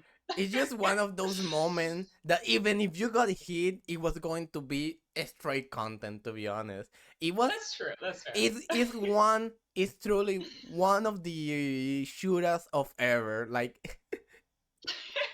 it's like so say you got the run when it's hella scuff. It Exactly. was so. I've always had scuffed runs. So my Bloodborne run was scuffed too. I had a technical issue, and Oh god. there were like 15 seconds of VOD that were missing, and I didn't think I could submit it. And so I talked to the verifiers, and luckily the area where the 15 seconds, nothing could have hit me, and like my HUD was present, so they could see that like my health and everything was the same. I didn't use blood bios, so like they were able to verify it, but like the whole run, I was like, well, I guess I don't get to submit this. So every run I've done so far has been hella stuff. Oh, take a shot every time Gloom say the run is invalid. You Yeah, will it's die. literally you would die even drinking water. I literally because every time someone new came in, I'd be like, "So this is a hitless run, but it's invalid. It's an invalid run. It's invalid." And I kept saying that like every 2 seconds. It's so bad. Oh god. But at the end, scuff runs are it's where it's home. At the end, that's home. That's true. It's so amazing that even when making mistakes, you can get the run. Yeah. It's so Actually, that ironic. was something that I do think is really helped me a lot is when I do watch people's runs and you see little like like monk ass moments or scuff moments, and then it makes you realize like Hitless has this, like, a lot of people are like, oh, I can never play a game perfectly, but it's like you don't have to play it perfectly to get it hitless. You can make mistakes. You can like have scuffed runs and still get it hitless. And I like that there's still some leeway. You're not playing a flawless game, and so like it feels more doable, more possible. You know? Yeah, exactly. Hitless is truly something. It makes you hate it, it makes you love it, but it's truly something for sure. And also, Fala, take care and have a safe flight. Thank you for popping by, lovely. Yeah, so many, so cool, some cool people on the community. That's what I love. Yeah. Like, Owen, when there is these things about even like small events, all the of the community is always there. That's so nice. And the end, we share people. At the end, Yes. we like it sounds bad. Okay, I'm going to re say that, but we share communities, and Mm-hmm. it's really nice because we help each other, and more on even more on Hitless, to be honest, because you never know who is in your community that could help this other person. It's really nice. Mm-hmm. And now talk the end of the run. Yes. It just Emma Ishing left. Yeah, so what I'm doing right here is I'm actually literally having a moment to breathe. So I started doing this during Shadows fights, but anytime I'm going into something where I know it's going to be really stressful, what I'm doing here is I'm breathing, I'm doing some deep breaths, and I'm inviting chat to do it with me if they need, if everyone's like, all clenched and nervous.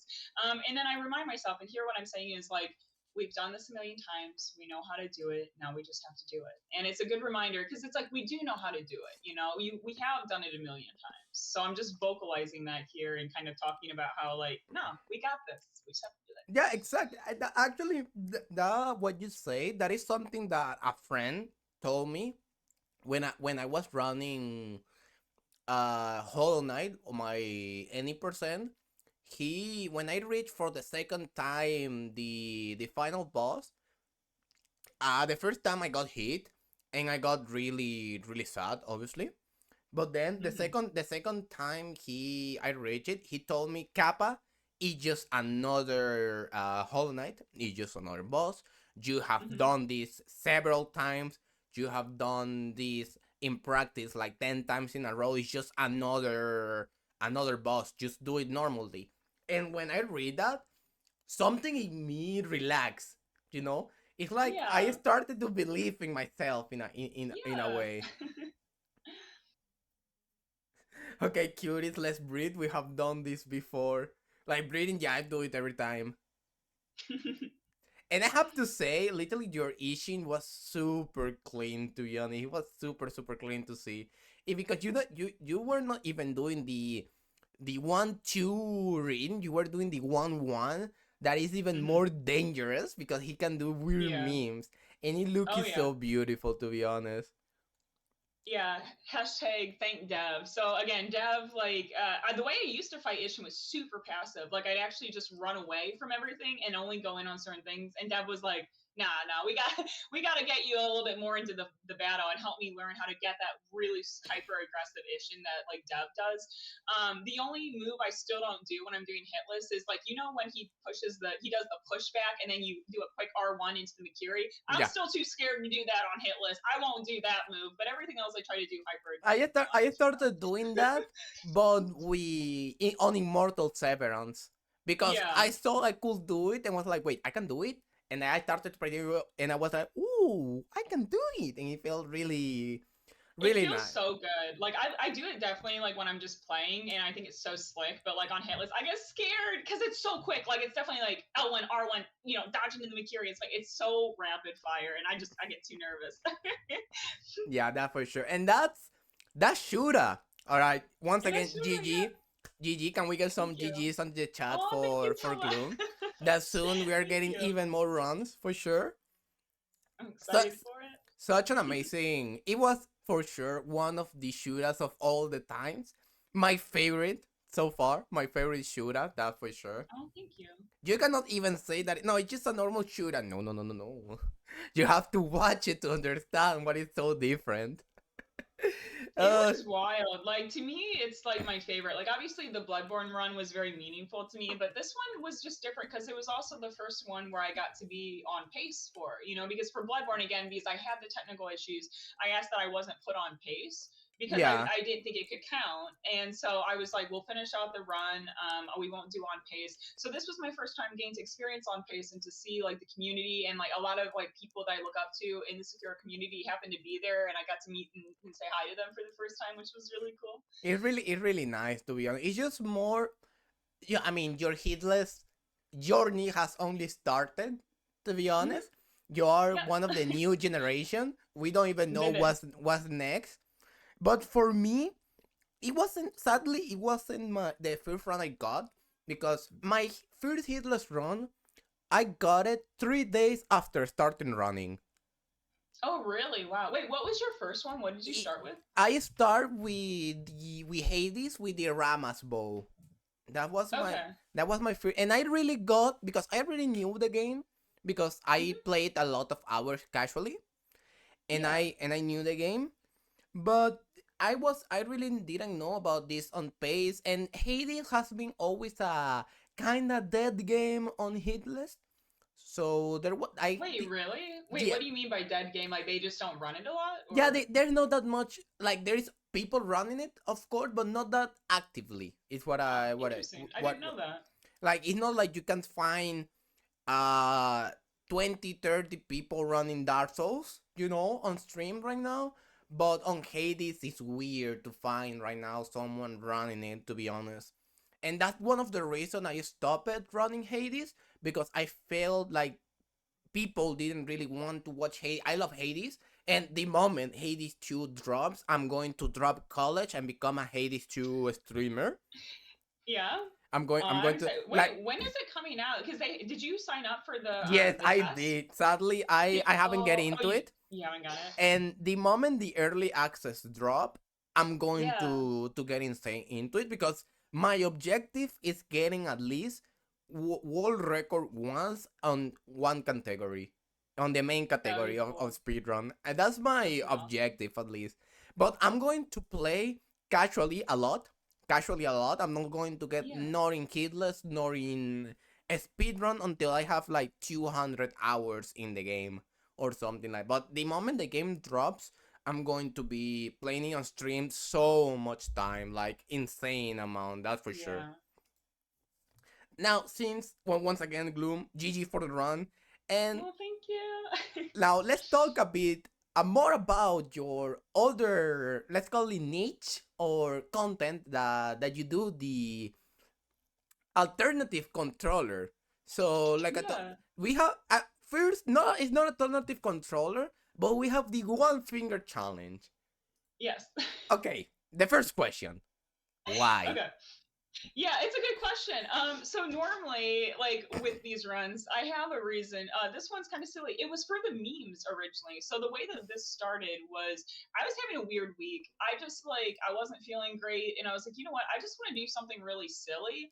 And I was like, I don't even know if I'm gonna finish this run, and I didn't even practice it. Like all I did is I set up the controller. I thought about how you would map it, how you would do it, and I just logged on and I was like, okay, y'all, let's do some memes. I want to like just be like, yeah, I'm gonna figure all the bosses in Dark Souls 3, like just do it for memes, and it ended up being really fun, and I ended up really liking it.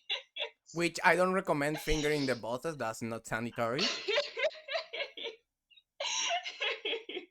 Not at But all. yeah, it's like and so we ended up doing like all bosses in Dark Souls 3, and then we switched over and we did a Bloodborne run. And I'm not gonna lie, I wouldn't mind doing another game like this as well. Like it's wild. Like we'd already done a lot of the one hand stuff, and I was like, this just seems like the next like step in that. So yeah, it's been pretty fun to try.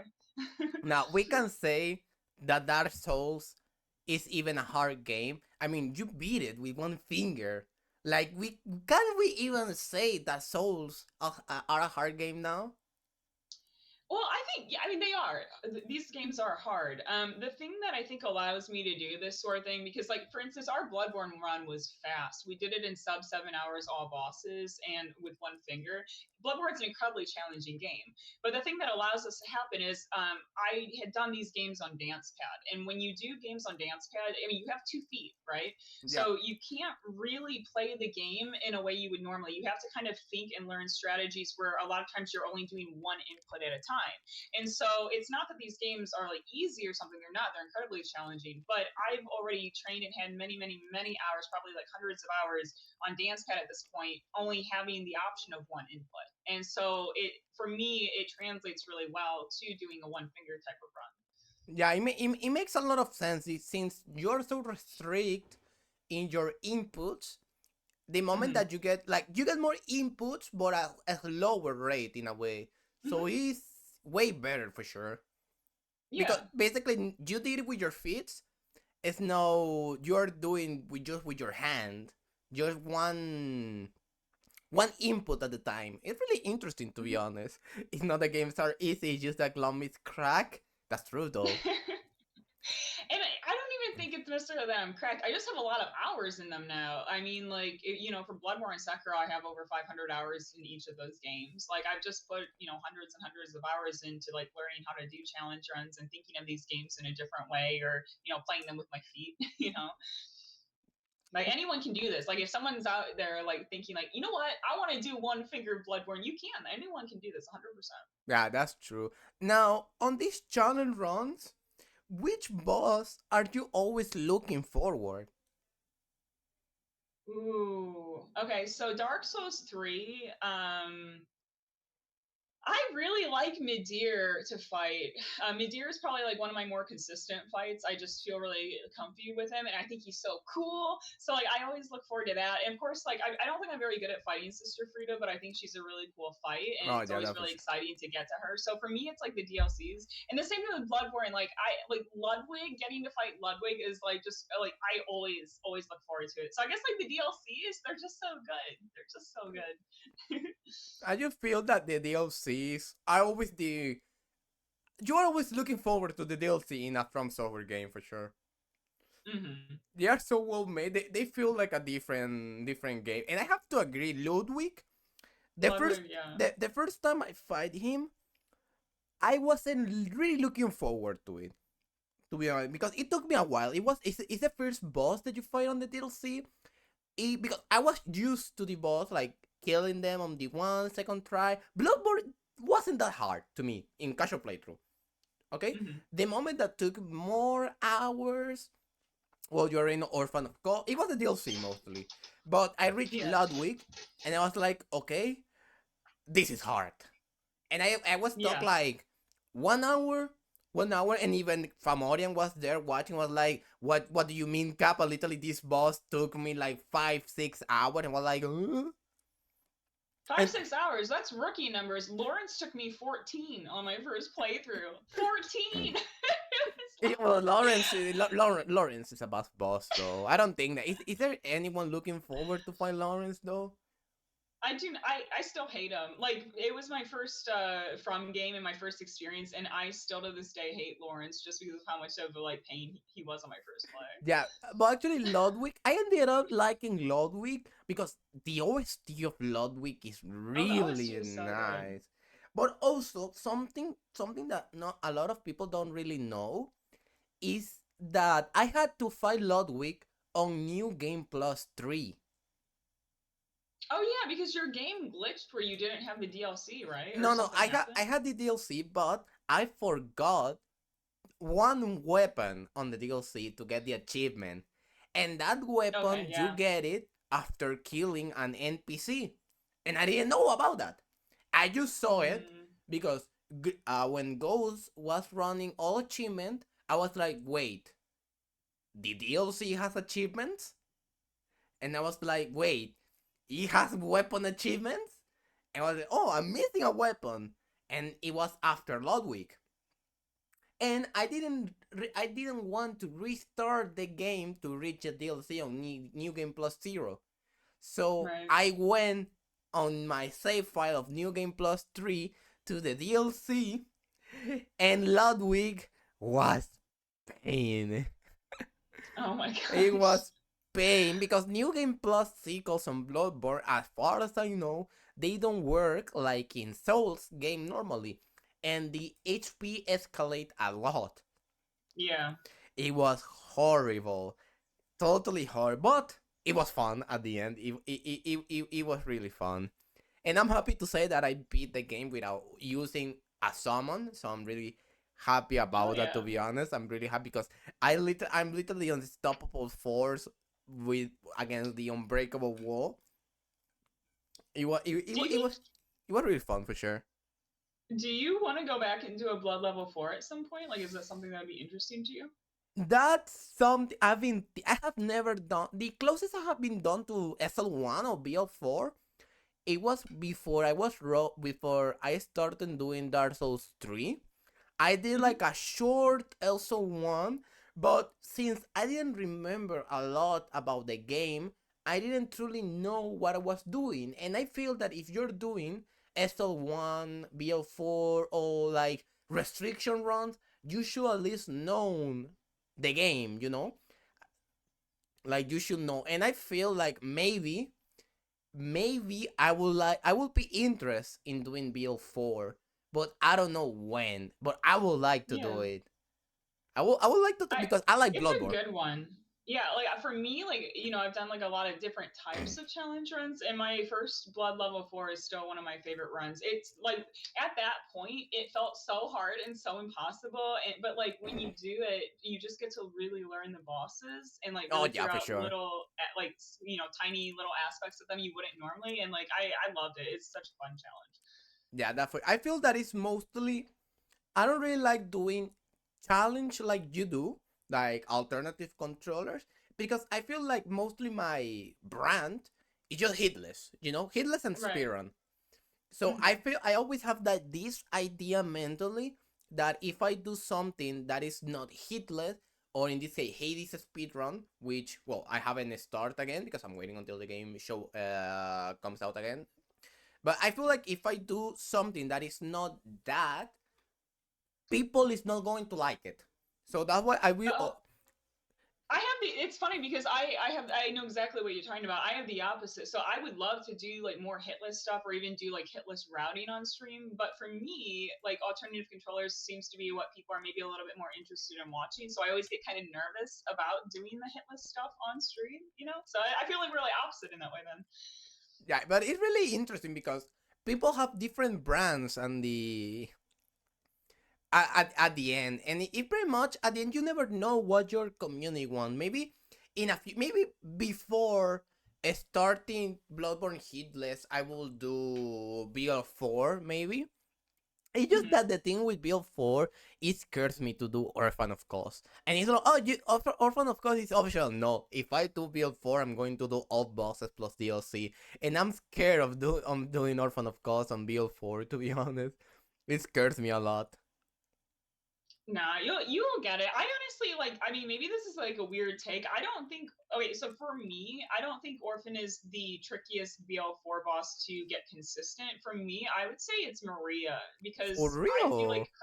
yeah, I feel her move set is much more complicated to learn on a consistent level than learning Orphan's move set. So at least for me, and I know everyone usually says like Orphan or Ludwig or like for me, I think Marie is very, very challenging to learn Yeah, consistently. I feel that I think that Shilky talked about it. I think that the reason is since on level runs, you don't really see a lot of moveset of Hmm. Maria, of the third Right. phase. So a lot of people don't know how to fight her. So Hmm. it's tricky. She can Yeah, be tricky. I understand. she's tough. But yeah, I would like to do build 4 someday. Like me for Yeah, to you say crush it. bongos hitless. I mean bongos could be a fun run, to be Ain't honest. no way. I don't. Okay, so everyone wants me to do bongos, and like the reason I don't is like I'm. I mean, I know it looks like I'm doing like a million different types of challenge runs, but at the end of the day, like I just really want to get good at dance pad. Like I want to prioritize dance pad. I don't want to be like a jack of all trades. I want to be like very masterful at what I do on dance pad, and so that's why like I'm not too keen to add bongos because it's like we're doing one hand, we're doing dance pad, we're doing guitar, we're doing, it's like we have so much already that we're There are so doing, and much I just things kind of want to going just do, around. yeah. But Oh maybe god. one day we'll We'll see. We will see the bongos and the Donkey Kong music just going at the background. I'll do bongos plus dance pad because people have done guitar plus dance pad. I'll just have like my bongo set strapped to me. I'll be, doing this for camera motion, using my feet for the movement. And now, I'm teasing. That will never happen. oh yeah. And on this run, the one finger run, which Mhm. boss took you most time? Ooh, um, probably Probably for Dark Souls 3, I think it was Gale, because I really struggle with learning Gale. I still don't have him very consistent. I really need to learn him at some point. So I think Gale was really tough on It, One Finger. my God, I just think about doing Gale with one finger seems crazy, to be honest. Yeah.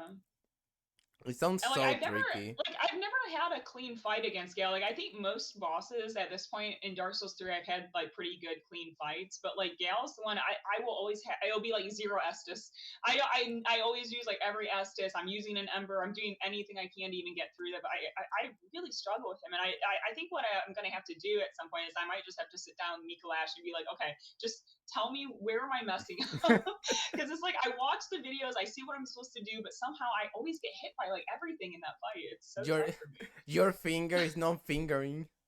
Yeah, apparently my finger does not finger Gale. I don't Oh God. know. But then for the One Finger Bloodborne, it was Orphan. I was really excited. We did end up getting Orphan Hitless One Finger, which is Oh crazy. God. But we still like took like over an hour probably to get to that point. Like he took a really long time. Like the whole run was under 7 hours, and I think like an hour of that was just Orphan of Cause trying to figure out One Finger on him because lining up the backstab is a little bit harder than it Sounds would normally painful, to be honest. Strongly be. Yeah. painful. Honestly, I think it was your raid. So you and Shulky came in, and I was like, "Oh no, now we've got the hit list people here. I guess I got to do this hit list now." And like, I think the raid brought luck. Like you all came in, and I was like, "Oh, I better start playing now." Now We have some I superstars here. it's true. It's just the influence of hitless people. Easy, Yeah. easy, easy game, easy peasy.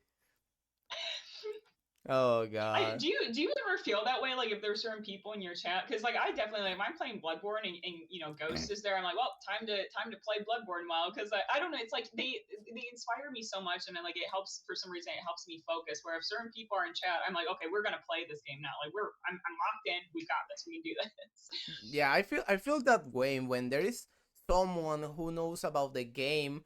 I don't. I want to show up Yeah, like yeah, what I'm and not in doing. like an ego way, but it's just like, no, I want to show like I've learned a lot from you. I want to show you what I've learned. It's like that kind of thing, at least for me. Yeah, exactly. I feel the same way. At least I also feel the same way. It's just that when you watch someone who play a game a lot and then you're playing that game, you like have some knowledge about the game and you feel like that you are not learning, and it feels a bit bad, to be honest. That's why when Mhm. someone is on the chat who knows about a game, I like to at least I want to try my best on that. Yeah, of course. At least it's that feeling for sure. Now, well, talking about a bit about the one finger Bloodborne, Mhm. Lawrence, how was it? So the way that I'm trying to remember what I did. So mostly, I don't like Lawrence, and I don't feel like I'm very particularly good at fighting him. But my strategy for him was because it's a little hard to kind of like dodge, and I can't do the thing Ghost does, where she's walking around behind him. So I kind of did the no roll strat for a lot of it, where I stayed out front of him, and I would only go into punish when he would slam down at certain points. And then Oh, once he hit into like the phase, so he has three phases, right? He has like the first phase, second phase, and then the third is where he like loses his legs. And when he was in second phase, that's when I felt a little bit more comfy, like going in, and I started doing the 1, 2, 3, like the dodges, where he's doing 1, 2, 3 swipes, and you kind of stay behind him a bit. So that was kind of the strategy for that. And then third phase, I feel very comfortable with, and I always play that locked on anyway. So that part just felt kind of regular to me at that point. yeah, makes sense. And now the final question that we have around the alternative controller. when are we getting banana controller? We are talking about When bongo, someone when but someone sets it up for me, y'all saw what happened when I tried to write my own code. Ain't no way I'm gonna hook up a banana and make it a controller. But if someone gives me a banana that's set up, you better believe I'm gonna do Bloodborne on a banana. oh god, it just I felt that's one of the most fun run I have ever watched. To be honest, the bananas controller. Someone need to repeat it, but on Hitless, it will be hilarious. Oh my gosh. Like I would love to do wild stuff like that, but it's a matter of like I need someone to set the technical things up. Even with like this coding dance pad, I'm going to have someone rewrite my code and just deal with it for me because it's just like I get so stressed and so anxious and like I just like my brain just shuts off if I'm trying to like create or like build something. I'm not good at that sort of thing, unfortunately. Oh yeah, makes it banana plus bongos through Donkey Kong Run, and just a in just a That would be monkey amazing. cosplay, just a monkey cosplay to add, and it will be Ooh, amazing. it could have motion controls too. So have you seen where like you'll take an Estus when you take a drink? Like maybe Yeah. you would take an Estus when you take a bite of banana or something. Like there'd be like motion controls. That Oh, would be so silly. that will be amazing. To be honest, it will be so much fun. Oh god. Well, now the true final question: Yes. what can we expect on alternative controller from now on from you? Ooh, I want to push the boundaries of what can be done with dance pad. So I did have an idea the other day that I haven't given up on, but I'm having a big question mark. So the big idea I wanted to do Soul Level 1, Dark Souls 3, Deathless on a dance Oh pad. gosh. And in my mind, when I'm thinking through this, I can see how every part of this could be done except Aldrich. I know this sounds wild, but it for me, Aldrich is very difficult on alternative controllers because the lock on doesn't work. So you have no camera for most of it, and you can't one cycle Aldrich at Soul Level 1.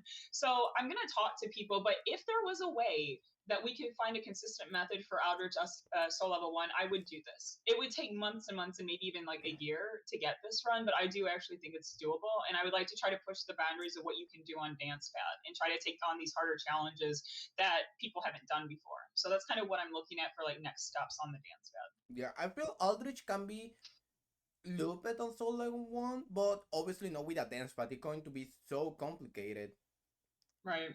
It will be a problem because I know that Nico does it on the code run because it's basically Mm-hmm. the same strat about doing 1800 damage, before, Right. so Yep. he And doesn't then fail. waiting until that one move to get the like a lot of damage in, right? Is that what you're Exactly, thinking? but Yeah. on Yeah. dance pad that's hard, that's impossible in a way because Right. it will be too much inputs, and also you need to be close to Aldrich so it doesn't do the magic attacks.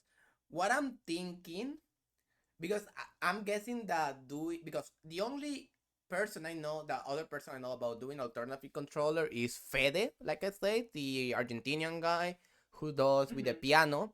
But a piano has more inputs than Right. than a dance pad because he can move the camera. Right. What, and I don't know if he has done SO1, but I'm guessing he could have a different perspective about that. Maybe Mm-hmm. watching one of his runs or asking him there. He also speak English, so maybe asking him will be a good idea Right. on that.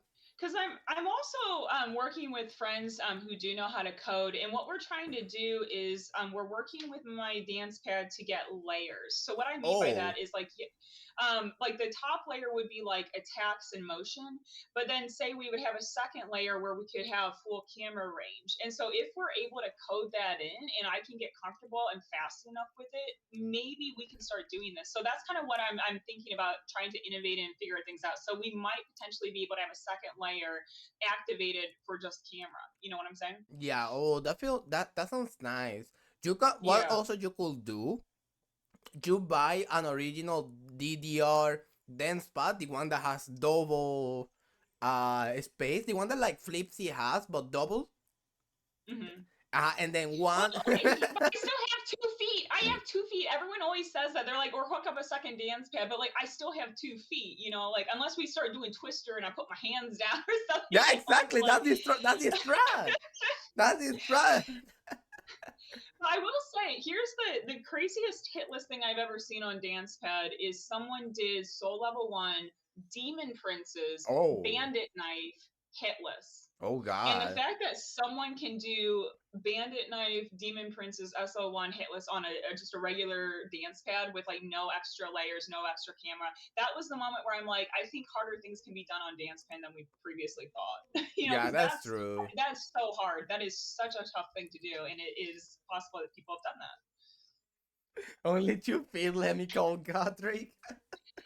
I need yeah, I need like to get grafted. Like maybe that's gonna be like I'm gonna become like an Elden Ring or Bloodborne. Like I'm just gonna have like arms and legs grafted on so I can achieve better runs. Oh. Ghost asked if you know the name of the guy who do the. Yes. No, it was a woman. Her name is Genosaurus. I believe her handle on here is Genosaurus 75. I could be wrong about the number, but her name is Genosaurus, and she does. She's done a lot of the Soul Level One. She didn't, as far as I know, she didn't do all bosses Soul Level One, but she did very very many of them hitless. She did Twin Princess hitless, Dragon Slayer hitless, and seeing that was possible gave me the inspiration to recognize that like no, we could do some really hard stuff here. I think. Yeah, that sounds amazing. Well, Mhm. Gloom, that's pretty much all the questions I have. Once again, GG for all the runs you have done Oh, so thank you far. so much. And thank you for having me on the podcast. Like, I know I'm just like a baby hitless runner, and it was really nice, kind of like, because I know you have a lot of legends come on here. But yeah, I'm excited for, this hitless journey and seeing where it takes us. And Come- I'm just really proud of you, too, for your runs and seeing what you're going to do. I mean, it's crazy when you hear about, doing dance pad old bosses. That's actually crazy, to be honest. That's actually crazy. When you think of, could never do that, to be honest. I have the mobility of a 2 years old or something like that. I can, I, Nah, we're going to get you on dance pad. You're going to crush it. You're going to be really good. You'll see. but once again, thank you so much, Oh, thank Gloom, you. for we have a question from Miss Fortune. Is she you are the one behind anyone else did their Oreos in Rush dressing TikTok videos? I can neither confirm nor deny these allegations, but the answer is yes. Okay, but why Oreos in ranch dressing? Why? So this is I mean I've never done this but everyone makes fun of me because I eat Oreos. I like to twist them. I like to eat them in thirds, and everyone thinks that's like just barbaric or something, and I love ranch. So I there's been this like new trend, I guess, maybe that Miss Fortunes is alluding to, but yeah, I like Oreos and I like Oh God. ranch. Oh, we know already that Gloom like Oreos with and ranch sauce. Oh God. But all right, Gloom. Thank you so much for coming. I appreciate a Thank you lot. so I much. hope I to. appreciate you. I hope And you. thank I you to have you everyone in here. chat. I see you, you little cuties. Thank you for being here, everyone. And thank you for the raids today. This has been a lot of fun. And I hope you have a beautiful rest of your Sunday. And we'll chat with you soon, okay, Kappa? Okay, and I hope you can come back with another run. It was Yes. amazing, to be honest. It was really fun, and let's hope for that dance spot hitless someday for sure. Maybe. We'll see. We'll Hmm, see. perhaps. All right. All right. Thank you so much, Gloom. Bye bye. Bye. All right, guys. Let me change the scene, guys. That was everything for today. I hope you have a wonderful day. GG to Gloom. That was amazing. To them thinking about alternative controllers and all of that. Soon we are getting Dark Souls 3 dance pad only hitless, something like that. I hope. Let's hope for that. But thank you everyone from Gloom community that came to watch it. Let me do a shout out to Gloom again. Thank you so much for coming. I appreciate a lot. I hope you have a wonderful day, everyone. Thank you so much for all the raids. It was really really fun for sure. Guys, if you don't follow Gloom, go drop a follow. A Gloom. It was really really fun. Let's go rate someone from the community. Guys, if you don't have a follow on the channel, drop a follow so you can know when we're doing the Hitless podcast. Usually we do it on Sundays, each Sundays around this hour. I also do Hitless, so if you like Hitless, you can drop a follow. You are welcome to the community. Let's see if we can rate someone. Then I have to go have lunch and I have to prepare because there's a convention and I have to get into a Rani cosplay. But let's rate Varian. It's been a while since we rate Varian. So guys, I hope you have a wonderful day. I hope you have a wonderful Sunday. And thank you so much for coming, guys. I appreciate it a lot. Let's go on a rate. Oop. And here's the message. Once again, guys, thank you so much. I hope you have a wonderful Sunday and see you all tomorrow and see you on another episode of Hitless Podcast. This is going to be uploaded to YouTube, so don't worry. Don't worry. And yeah, thank you so much, guys. Bye bye.